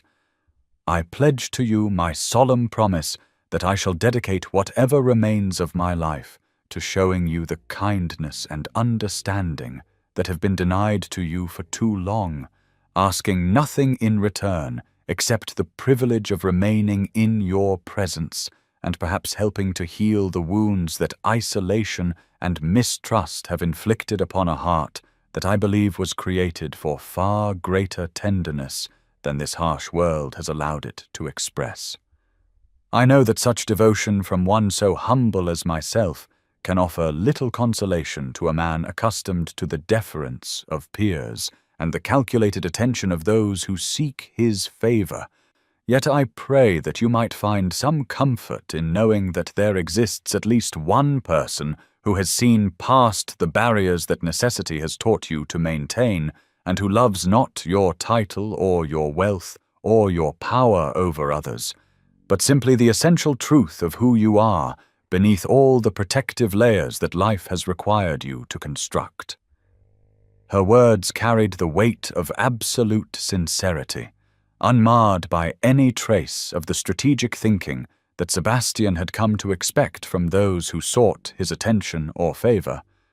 and he found himself overwhelmed by the realization that she loved him not despite his vulnerability, but because it had allowed her to see the man he might have been if his father's systematic destruction of his capacity for trust had not forced him to become someone capable of surviving in a world where weakness was inevitably exploited and tenderness was invariably punished. "I have watched you during these weeks of silence," she whispered, her voice growing softer as though she were sharing the most intimate of secrets. "And I have seen moments when your breathing changes in response to music, or when your features seem to react to words of comfort. And though Dr. Whitmore assures me that such responses are merely involuntary reactions without conscious meaning, I choose to believe that somewhere within your stillness lives a soul that yearns for connection with another human being who might understand and value the precious gift of your authentic self. Whether you can hear these words or not, I want you to know that your presence in my life has transformed my understanding of what love truly means. For it is not the passionate romance that poets celebrate in their verses, but rather the deep recognition of another person's essential worth, and the desire to nurture their happiness even at the cost of one's own comfort or security. She reached out tentatively and placed her hand upon his, the first time she had dared such intimacy, despite their weeks of shared solitude. And Sebastian felt the warmth of her touch penetrate not only his skin, but his very soul, as she continued her declaration with words that seemed to brand themselves upon his consciousness with their beauty and sincerity. If you should die without ever knowing that you were loved completely, and without reservation by someone who asked nothing of you except the gift of your existence, then I shall carry the burden of that lost opportunity for the remainder of my days, reproaching myself for lacking the courage to speak sooner of feelings that proper society would condemn, but which my heart recognizes as the most sacred truth it has ever known. Yet if by some miracle you should recover and return to the world that awaits your leadership and wisdom, I pray that you might carry with you the knowledge that during your darkest hour there was someone who saw in your helplessness not weakness, but the precious vulnerability that makes us human. Someone who would gladly spend her life protecting that vulnerability from a world that has no patience for the tender emotions that give existence its deepest meaning and most lasting joy. The physical response that Imogen's Christmas Eve confession triggered within Sebastian's previously unresponsive body was like the breaking of a dam that had held back the accumulated force of weeks spent in enforced stillness. As though the sheer emotional intensity of her declaration had somehow provided the catalyst his nervous system needed to complete the healing process that had been progressing in microscopic increments since those first days when her voice had become his only anchor to sanity and hope. The connection between his consciousness and his motor functions, which had been rebuilding itself through pathways that medical science barely understood, suddenly crystallized into something approaching normal responsiveness,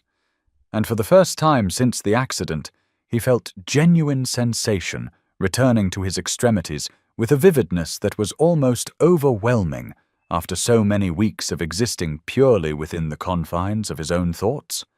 Yet even as his body prepared to rejoin the world of the living, his mind remained trapped in the terrible dilemma that had been tormenting him for days, torn between the desperate need to respond to her love with the honesty she deserved and the paralyzing fear that revelation of his deception would destroy the very thing he most cherished about their relationship. The moment when his eyes finally opened, responding to a combination of conscious will and involuntary neural firing, coincided perfectly with the final notes of the lullaby she had been humming while she held his hand, and the sight of her face illuminated by candlelight and transformed by an expression of joy so radiant that it seemed to make the entire room glow with ethereal beauty, struck him with such force that he nearly forgot the careful plan he had devised for managing his apparent recovery. Imogen's gasp of wonder and delight as she saw his eyes focus upon her features filled the quiet chamber with a sound that was part prayer and part celebration, yet her immediate transition from joy to concern as she noticed his apparent confusion and disorientation reminded him that he was now committed to perhaps the most challenging performance of his life, one that would require him to convincingly portray a man slowly recovering consciousness and memory while actually possessing complete awareness of everything that had transpired during his supposed unconsciousness.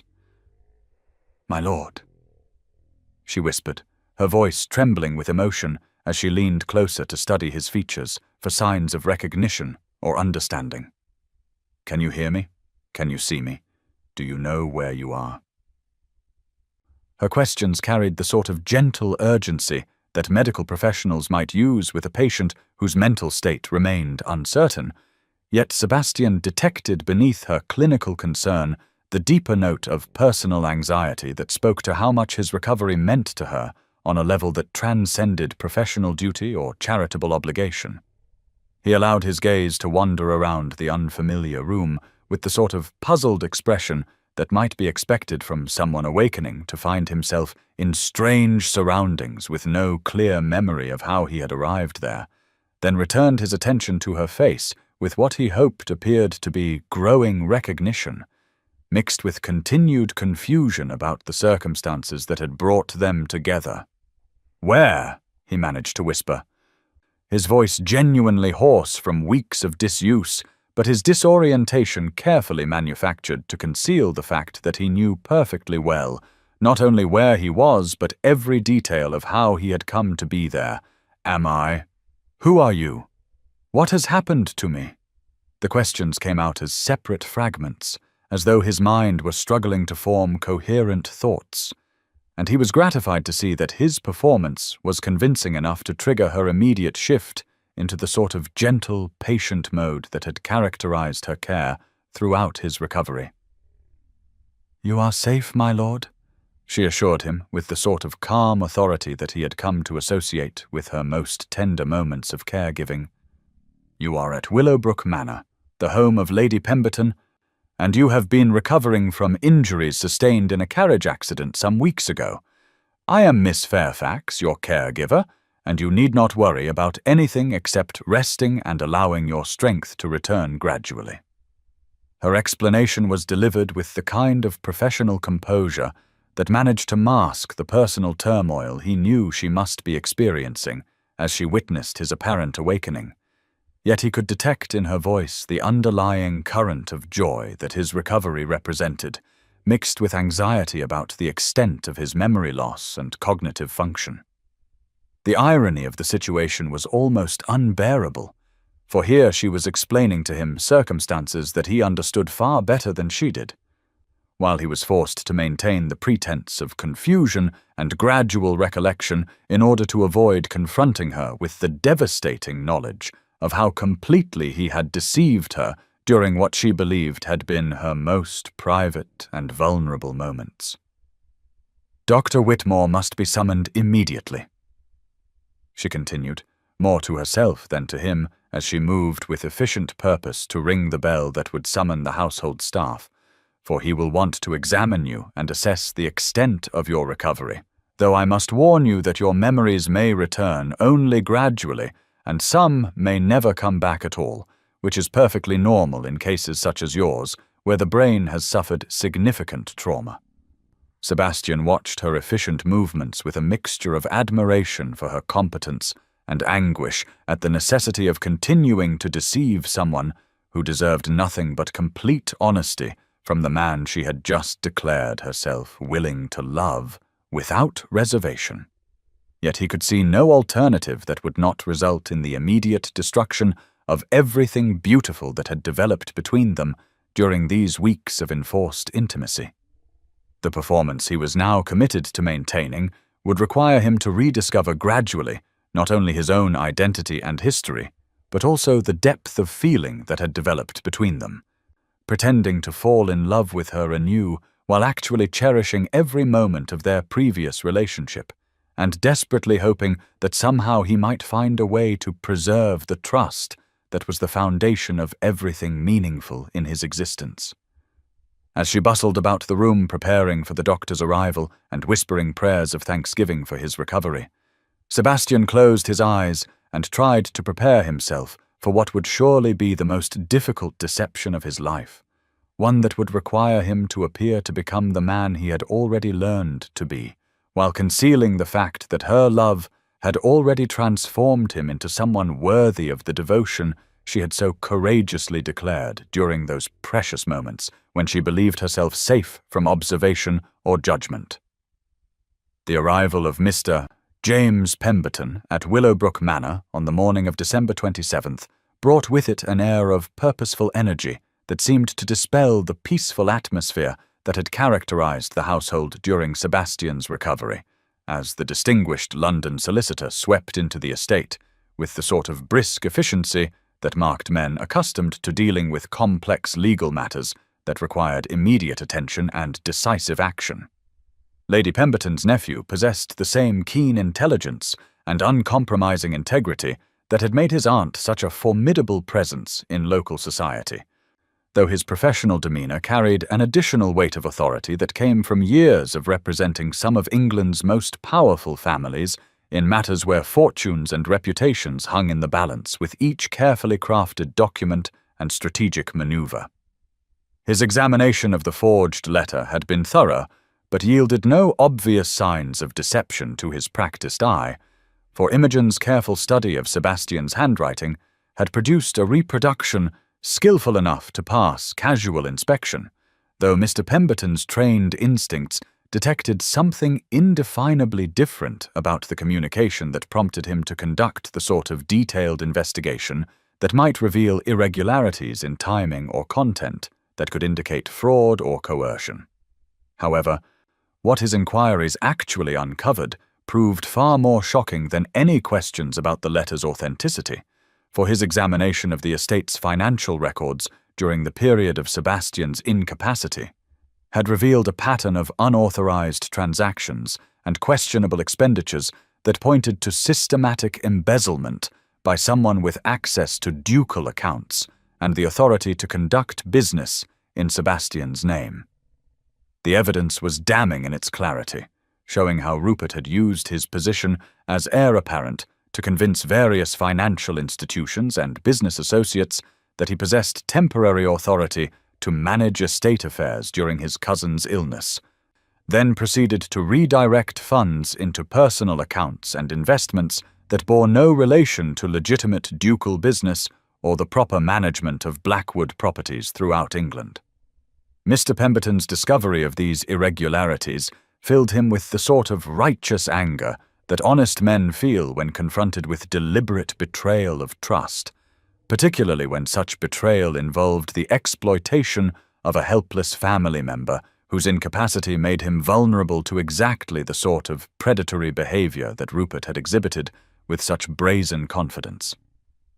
Armed with documentary evidence that would ensure Rupert's immediate prosecution and probable transportation if the matter were brought before the courts, the solicitor requested a private meeting with Lady Pemberton and Miss Fairfax to discuss the legal ramifications of his discoveries and to plan a strategy for protecting Sebastian's interests while ensuring that his cousin faced appropriate consequences for crimes that had been perpetrated under cover of familial concern and medical necessity.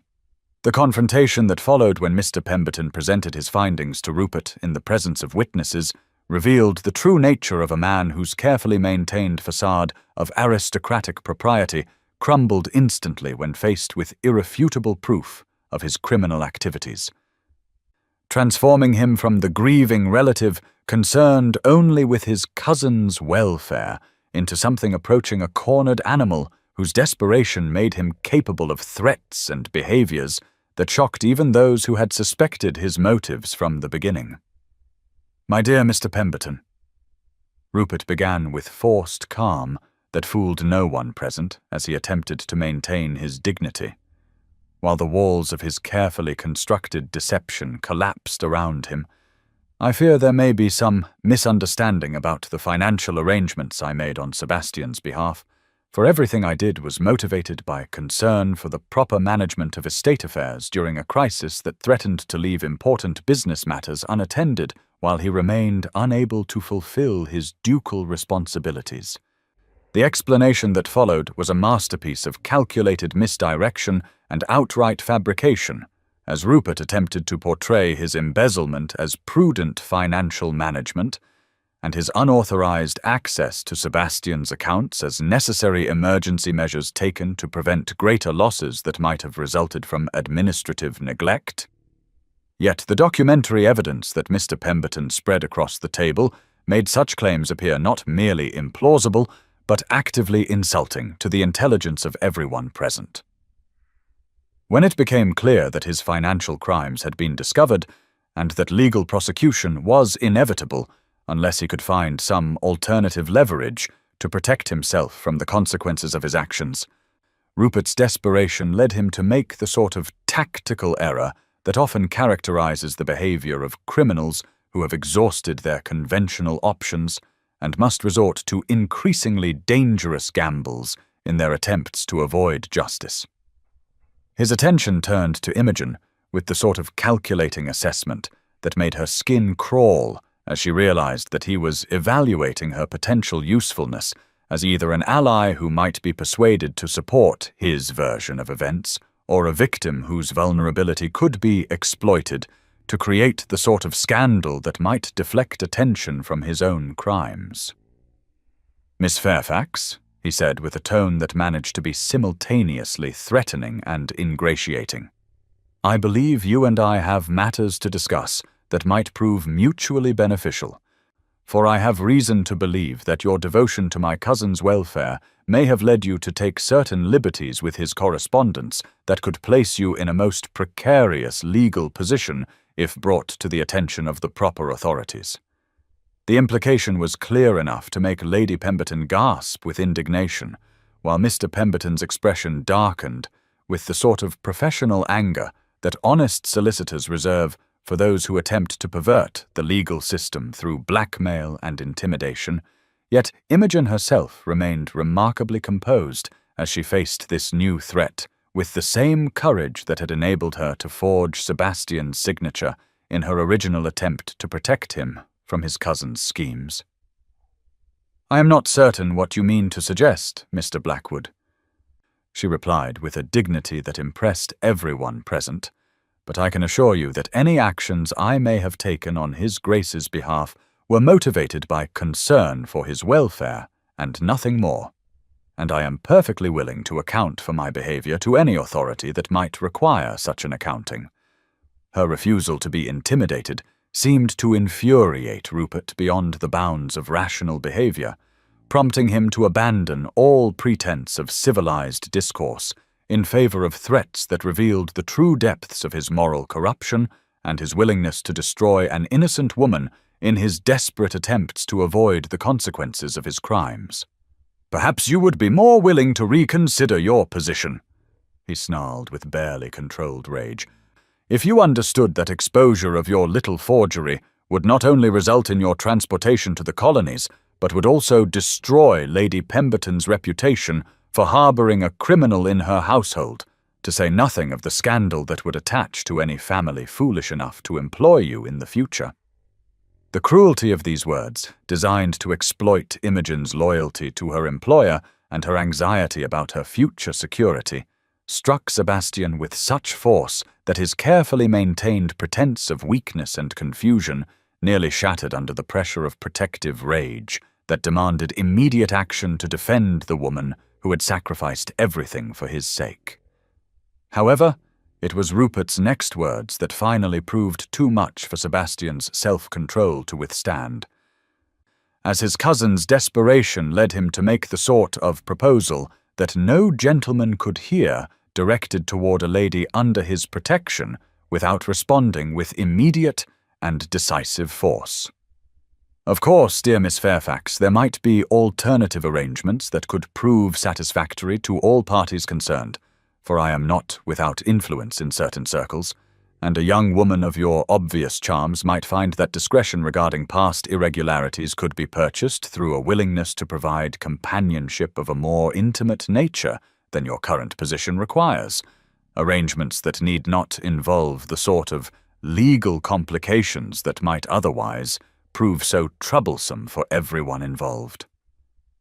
The response that erupted from Sebastian at these words carried such authority and barely controlled violence that everyone present turned to stare at him in shock, for the voice that emerged from his supposedly weakened form was unmistakably that of the Duke of Ravensholm, in full command of his faculties and his fury, with no trace of the confusion or disorientation that had characterized his previous utterances since his apparent awakening. "You will leave this house immediately, Rupert," Sebastian declared, as he struggled to sit up in bed, with movements that suggested far greater strength than anyone had believed him to possess. "And if you ever dare to speak to Miss Fairfax in such terms again, I will personally ensure that your prosecution includes charges of attempted extortion and sexual coercion that will guarantee your transportation to the furthest reaches of the empire, where your family name will provide no protection from the sort of justice that awaits men who prey upon virtuous women."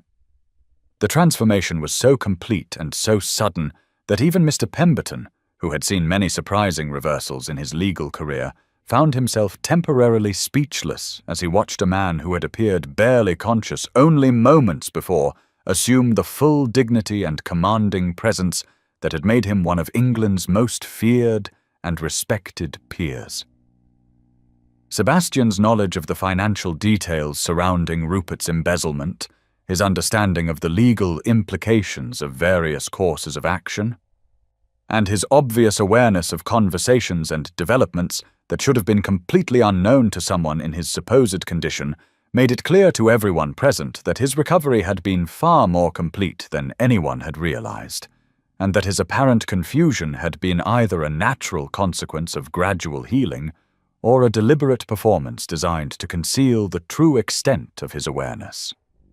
The silence that followed his unexpected display of authority was broken only by Rupert's hasty retreat from the room, his face pale with the realization that his schemes had not only failed, but had been observed and understood by the very man he had been attempting to rob, while Mr. Pemberton began to reassess the entire situation in light of this dramatic revelation about his client's true conditions. Yet it was Imogen's reaction that concerned Sebastian most, for her face had gone white with a mixture of shock and dawning comprehension that made him realize she was beginning to understand the full implications of what she had just witnessed, including the disturbing possibility that his apparent helplessness had been at least partially feigned, and that her most private confessions might have been heard and understood by someone who was far more aware of his surroundings than she had ever imagined possible. The confrontation that Imogen initiated later that evening, after the household had settled into an uneasy quiet following the day's dramatic revelations, and Mr. Pemberton had departed with promises to begin immediate legal proceedings against Rupert, took place in the blue guest chamber that had witnessed so many intimate conversations during the weeks of Sebastian's supposed unconsciousness. Her manner as she entered the room was markedly different from the gentle solicitude that had characterized her previous visits, replaced by a determined composure that suggested she had spent the intervening hours piecing together inconsistencies in his behavior that now demanded explanation and acknowledgement. "Your Grace," she began with a formality that struck him like a physical blow after weeks of the warm familiarity that had developed between them, "I find myself compelled to ask you several questions about your recovery and the extent of your awareness during the period when we all believed you to be unconscious, for certain aspects of today's events have raised concerns about the accuracy of our understanding regarding your condition." Her voice carried the sort of controlled emotion that suggested she was struggling to maintain professional detachment while dealing with personal feelings that had been profoundly disturbed by the possibility that their entire relationship had been built upon deception rather than the honest intimacy she had believed they shared. "The knowledge you displayed today about family financial matters and legal procedures suggests a level of awareness that would be inconsistent with the gradual recovery that Dr. Whitmore described as typical for cases such as yours, and I cannot help but wonder whether your apparent confusion and memory loss might have been less complete than your behavior indicated." Sebastian felt his carefully constructed defenses crumbling under the steady pressure of her questions, for he had always known that Imogen possessed the sort of intelligence and observational skills that would eventually detect the inconsistencies in his performance, yet he had hoped for more time to find a way to reveal his deception without destroying the trust that had become more precious to him than life itself. "Miss Fairfax," he began with an attempt at the sort of authoritative dismissal that had always served him well in business negotiations, where uncomfortable questions threatened to expose strategic weaknesses. I fear you may be reading too much significance into what was merely the natural result of memory returning in fragments that sometimes included information I was not consciously aware of retaining. Yet even as he spoke these words, he could see that they carried no conviction, and that her penetrating gaze was stripping away the last pretenses that had allowed him to maintain his deception through weeks of intimate conversations that now seemed poisoned by the dishonesty that had made them possible. The questions that followed revealed the depth of her analytical thinking and her willingness to pursue truth, regardless of how painful the revelations might prove to be for both of them, as she methodically outlined the evidence that had led her to suspect that his recovery had been far more advanced than anyone realized, and that his apparent helplessness had been at least partially performed rather than genuine. You knew about Rupert's schemes in detail that could only have been acquired through conscious observation of his visits and conversations. She continued, with relentless logic that made evasion impossible. You responded to my Christmas Eve confession in ways that suggested emotional understanding rather than mere involuntary physical reactions, and your display of authority this afternoon required not only complete mental clarity, but detailed knowledge of legal and financial matters that an unconscious man could not have possessed. The accuracy of her deductions filled Sebastian with a mixture of admiration for her intelligence and despair at the realization that the moment of truth he had been dreading was finally upon them, leaving him with no choice but to confess the deception that had allowed him to experience her love while simultaneously making him unworthy of it through the betrayal of trust that such deception represented.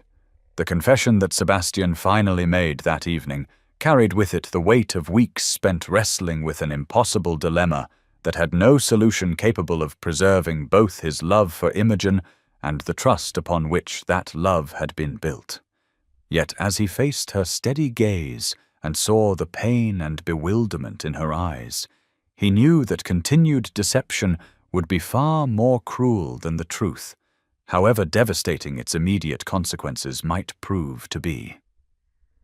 "Miss Fairfax," he began with a voice that trembled despite his efforts to maintain the composure that had served him so well in countless business negotiations and social encounters. "You are correct in your suspicions about my condition, for I have been conscious and aware far longer than anyone realized, trapped not by physical incapacity, but by circumstances that made revelation seem impossible without destroying the most precious thing that has ever entered my life." The words felt like physical objects torn from his chest, each one carrying the potential to shatter the fragile bond between them, while simultaneously offering the only hope for something genuine to emerge from the wreckage of his deception. "I regained consciousness 3 days after my arrival at Willowbrook Manor," he continued, forcing himself to meet her eyes despite the temptation to look away from the growing comprehension and hurt that he saw reflected there. "Yet when I attempted to respond to your care, I discovered that my body remained unresponsive to my will, creating a prison of flesh that left me aware but unable to communicate my awareness to anyone around me. The paralysis was temporary, as you have witnessed, but during those early days I had no way of knowing that recovery was possible, and my initial reaction was one of such fury at my helplessness that I believe I would have dismissed everyone involved in my care the moment I regained the ability to speak, viewing your kindness as pity and your attention as the sort of professional obligation that I had always despised when offered by those who saw me only as a source of employment rather than as a human being deserving of genuine concern." Her expression had not changed as he spoke, maintaining the sort of controlled attention that suggested she was determined to hear his complete explanation before allowing herself to react emotionally to revelations that must be striking her with the force of betrayal and humiliation. Yet he could see in the set of her shoulders and the careful stillness of her hands, that she was struggling to contain feelings that threatened to overwhelm her capacity for rational analysis. "It was your voice that saved me from that initial rage," he admitted, his own voice growing softer as he remembered those first days when her reading had been his only connection to sanity and hope. "For there was something in the way you spoke to me, not as a duke or a patient, but simply as another human being who deserved consideration and respect, that began to work changes within me that I had thought impossible after years of believing that emotional connection was a luxury I could not afford if I hoped to survive in a world that showed no mercy to those who revealed vulnerability or need. Day after day, I listened to you read and sing and share stories that revealed depths of character and reserves of compassion that I had never encountered before, even among those who professed friendship or love for strategic reasons of their own.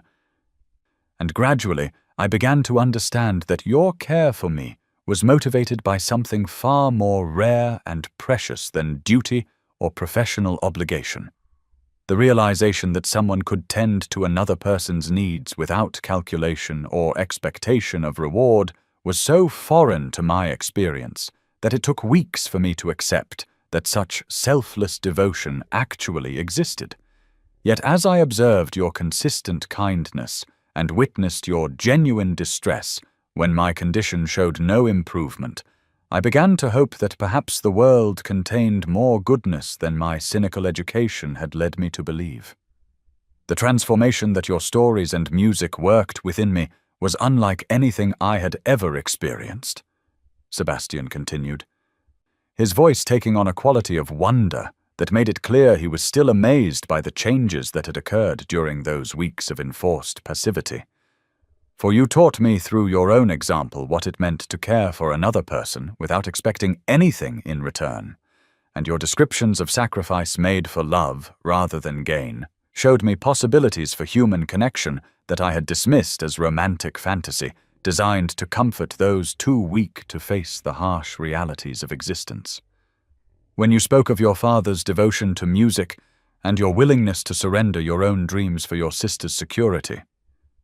I began to understand that my own experiences of betrayal and exploitation were not universal truths about human nature, but rather the unfortunate consequences of moving in circles where power and wealth attracted only those whose motives were corrupted by greed and ambition rather than guided by genuine affection or loyalty. Your daily presence became the center of my existence during those weeks when I had nothing else to occupy my thoughts, except the sound of your voice, and the gentle competence with which you performed tasks that others might have considered menial, but which you approached with the same care you might have shown to the most honored guest in your own home. The melodies you hummed while arranging flowers or straightening my chamber were more beautiful than any performance I had ever heard in the finest concert halls of London, not because of their technical perfection, but because they sprang from a spirit that found joy in small acts of service and beauty in moments that most people would consider ordinary or unremarkable. Most profoundly moving of all was your willingness to share your own compositions with someone you believed could never judge or criticize your efforts, for those pieces revealed an artistic gift that rivaled anything I had heard from celebrated musicians, yet more importantly, they showed me a soul capable of creating beauty from experiences of loss and disappointment rather than allowing such trials to embitter or diminish your capacity for hope and wonder.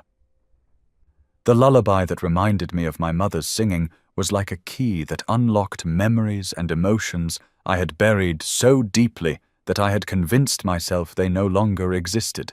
and hearing you play melodies that echoed the only source of tenderness in my childhood made me realize that the capacity for love had not been entirely destroyed by years of careful emotional suppression, though it had taken your influence to awaken feelings that my father's harsh education had taught me to consider dangerous weaknesses that would only invite exploitation by those who recognized and targeted such vulnerabilities.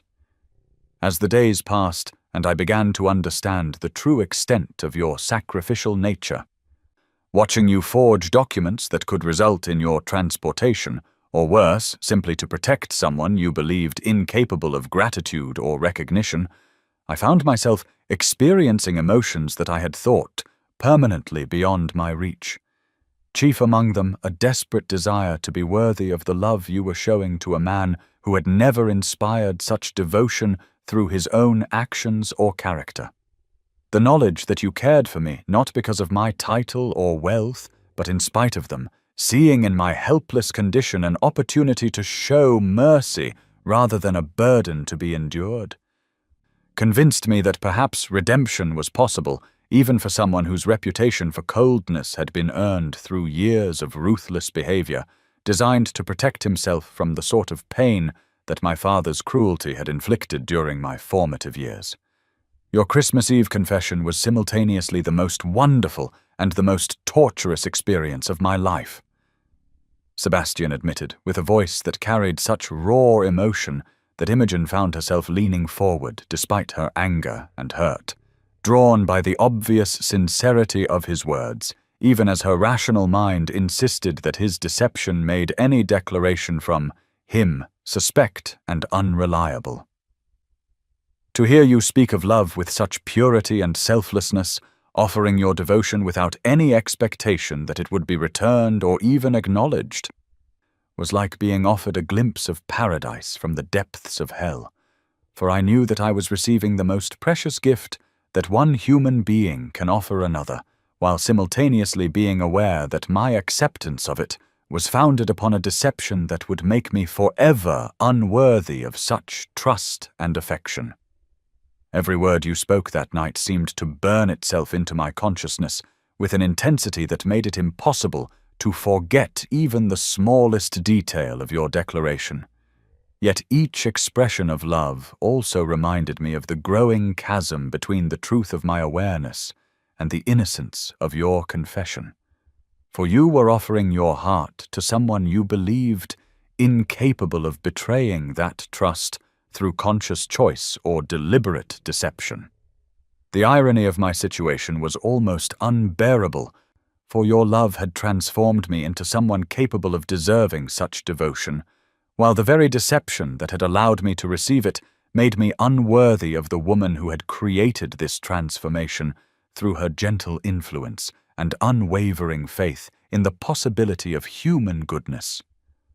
I lay there listening to your beautiful words, and feeling my heart break with the knowledge that revealing my consciousness would inevitably destroy the intimacy that had made such honesty possible. For once you learned that I had been aware during your most vulnerable moments, the sanctuary of trust that had allowed you to speak freely would be forever contaminated by the knowledge that your private privacy had been violated and your confidences overheard by someone who had chosen to maintain a silence that now seemed like the cruelest sort of voyeurism.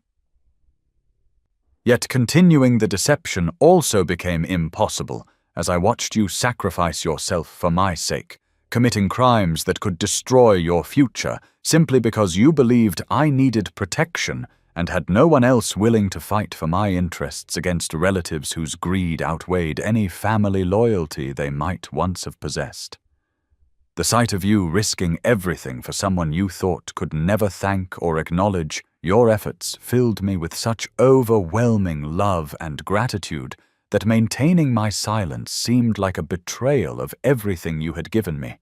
Yet breaking that silence promised to shatter the very foundation upon which our relationship had been built, and perhaps destroy forever any chance we might have for a future based on mutual understanding rather than one-sided devotion. When Rupert made his obscene proposals today, my protective instincts overrode every other consideration, for I could not bear to see you threatened by someone whose moral corruption had already been demonstrated through his financial crimes and whose willingness to exploit your vulnerability represented exactly the sort of predatory behavior that my position should have protected you from experiencing. In that moment, preserving my deception seemed far less important than ensuring your safety. even if revelation of my true condition meant losing the only source of happiness I had ever known in exchange for the satisfaction of seeing you defended from insult and protected from harm." The long silence that followed Sebastian's confession stretched between them like a chasm that seemed to grow wider with each passing moment. Filled with the weight of revelations that had fundamentally altered the nature of their relationship and left both of them struggling to understand what, if anything, could be salvaged from the wreckage of the intimacy they had shared during those weeks when she believed him unconscious and vulnerable while he was actually aware and capable of responding to her care with the sort of grateful love that he had never thought himself capable of experiencing. Imogen's face had gone through a series of expressions during his explanation, from hurt and anger to gradual comprehension, and finally to a sort of thoughtful sadness that suggested she was beginning to understand the impossible position in which his initial paralysis and subsequent recovery had placed them both. Though he could see that the knowledge of his deception had wounded her in ways that might prove impossible to heal, regardless of his motives, or the genuine transformation that her influence had worked within his character. "Your Grace," she finally said, her voice carefully controlled, but carrying undertones of pain that made him wince with the knowledge that he had caused such suffering to the person whose happiness had become more important to him than his own survival. "I can see that your situation was indeed impossible, and I am beginning to understand that your deception was motivated by love rather than malice. Yet I cannot ignore the fact that our entire relationship has been built upon my belief in your incapacity to judge or reject the confessions I made in what I thought was complete privacy."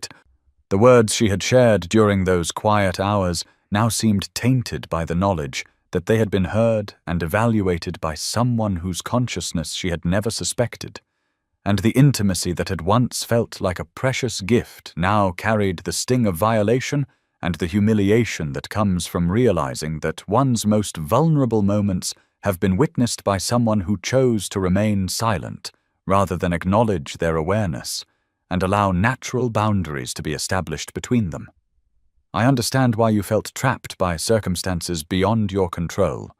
she continued, with the sort of careful fairness that reflected her generous nature even in the midst of her own pain and confusion. "And I can even appreciate that revealing your consciousness might have ended our relationship before it had the chance to develop into something meaningful. Yet I cannot help but feel that every moment of closeness we shared was founded upon a false premise that makes it impossible for me to trust my own judgment about the nature of your character or the authenticity of the feelings that seemed to develop between us during those weeks of intimate conversation." The realization that he had been consciously present during her Christmas Eve declaration of love filled her with a mixture of shame and anger that was almost overwhelming. For those words had been spoken with the sort of complete vulnerability that was only possible when one believed oneself safe from judgment or rejection, and the knowledge that they had been heard by someone who was capable of responding but chose not to made her feel as though her most sacred emotions had been somehow cheapened by the deception that had surrounded their expression.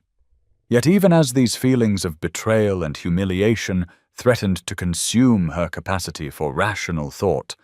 another part of her mind was beginning to recognize that the man who had listened to her confessions with such obvious emotion was indeed the same person who had inspired her to commit forgery in his defense, and that the transformation he claimed to have experienced during their time together was evident in his willingness to defend her against Rupert's threats, even at the cost of revealing his deception and facing the consequences of his prolonged silence.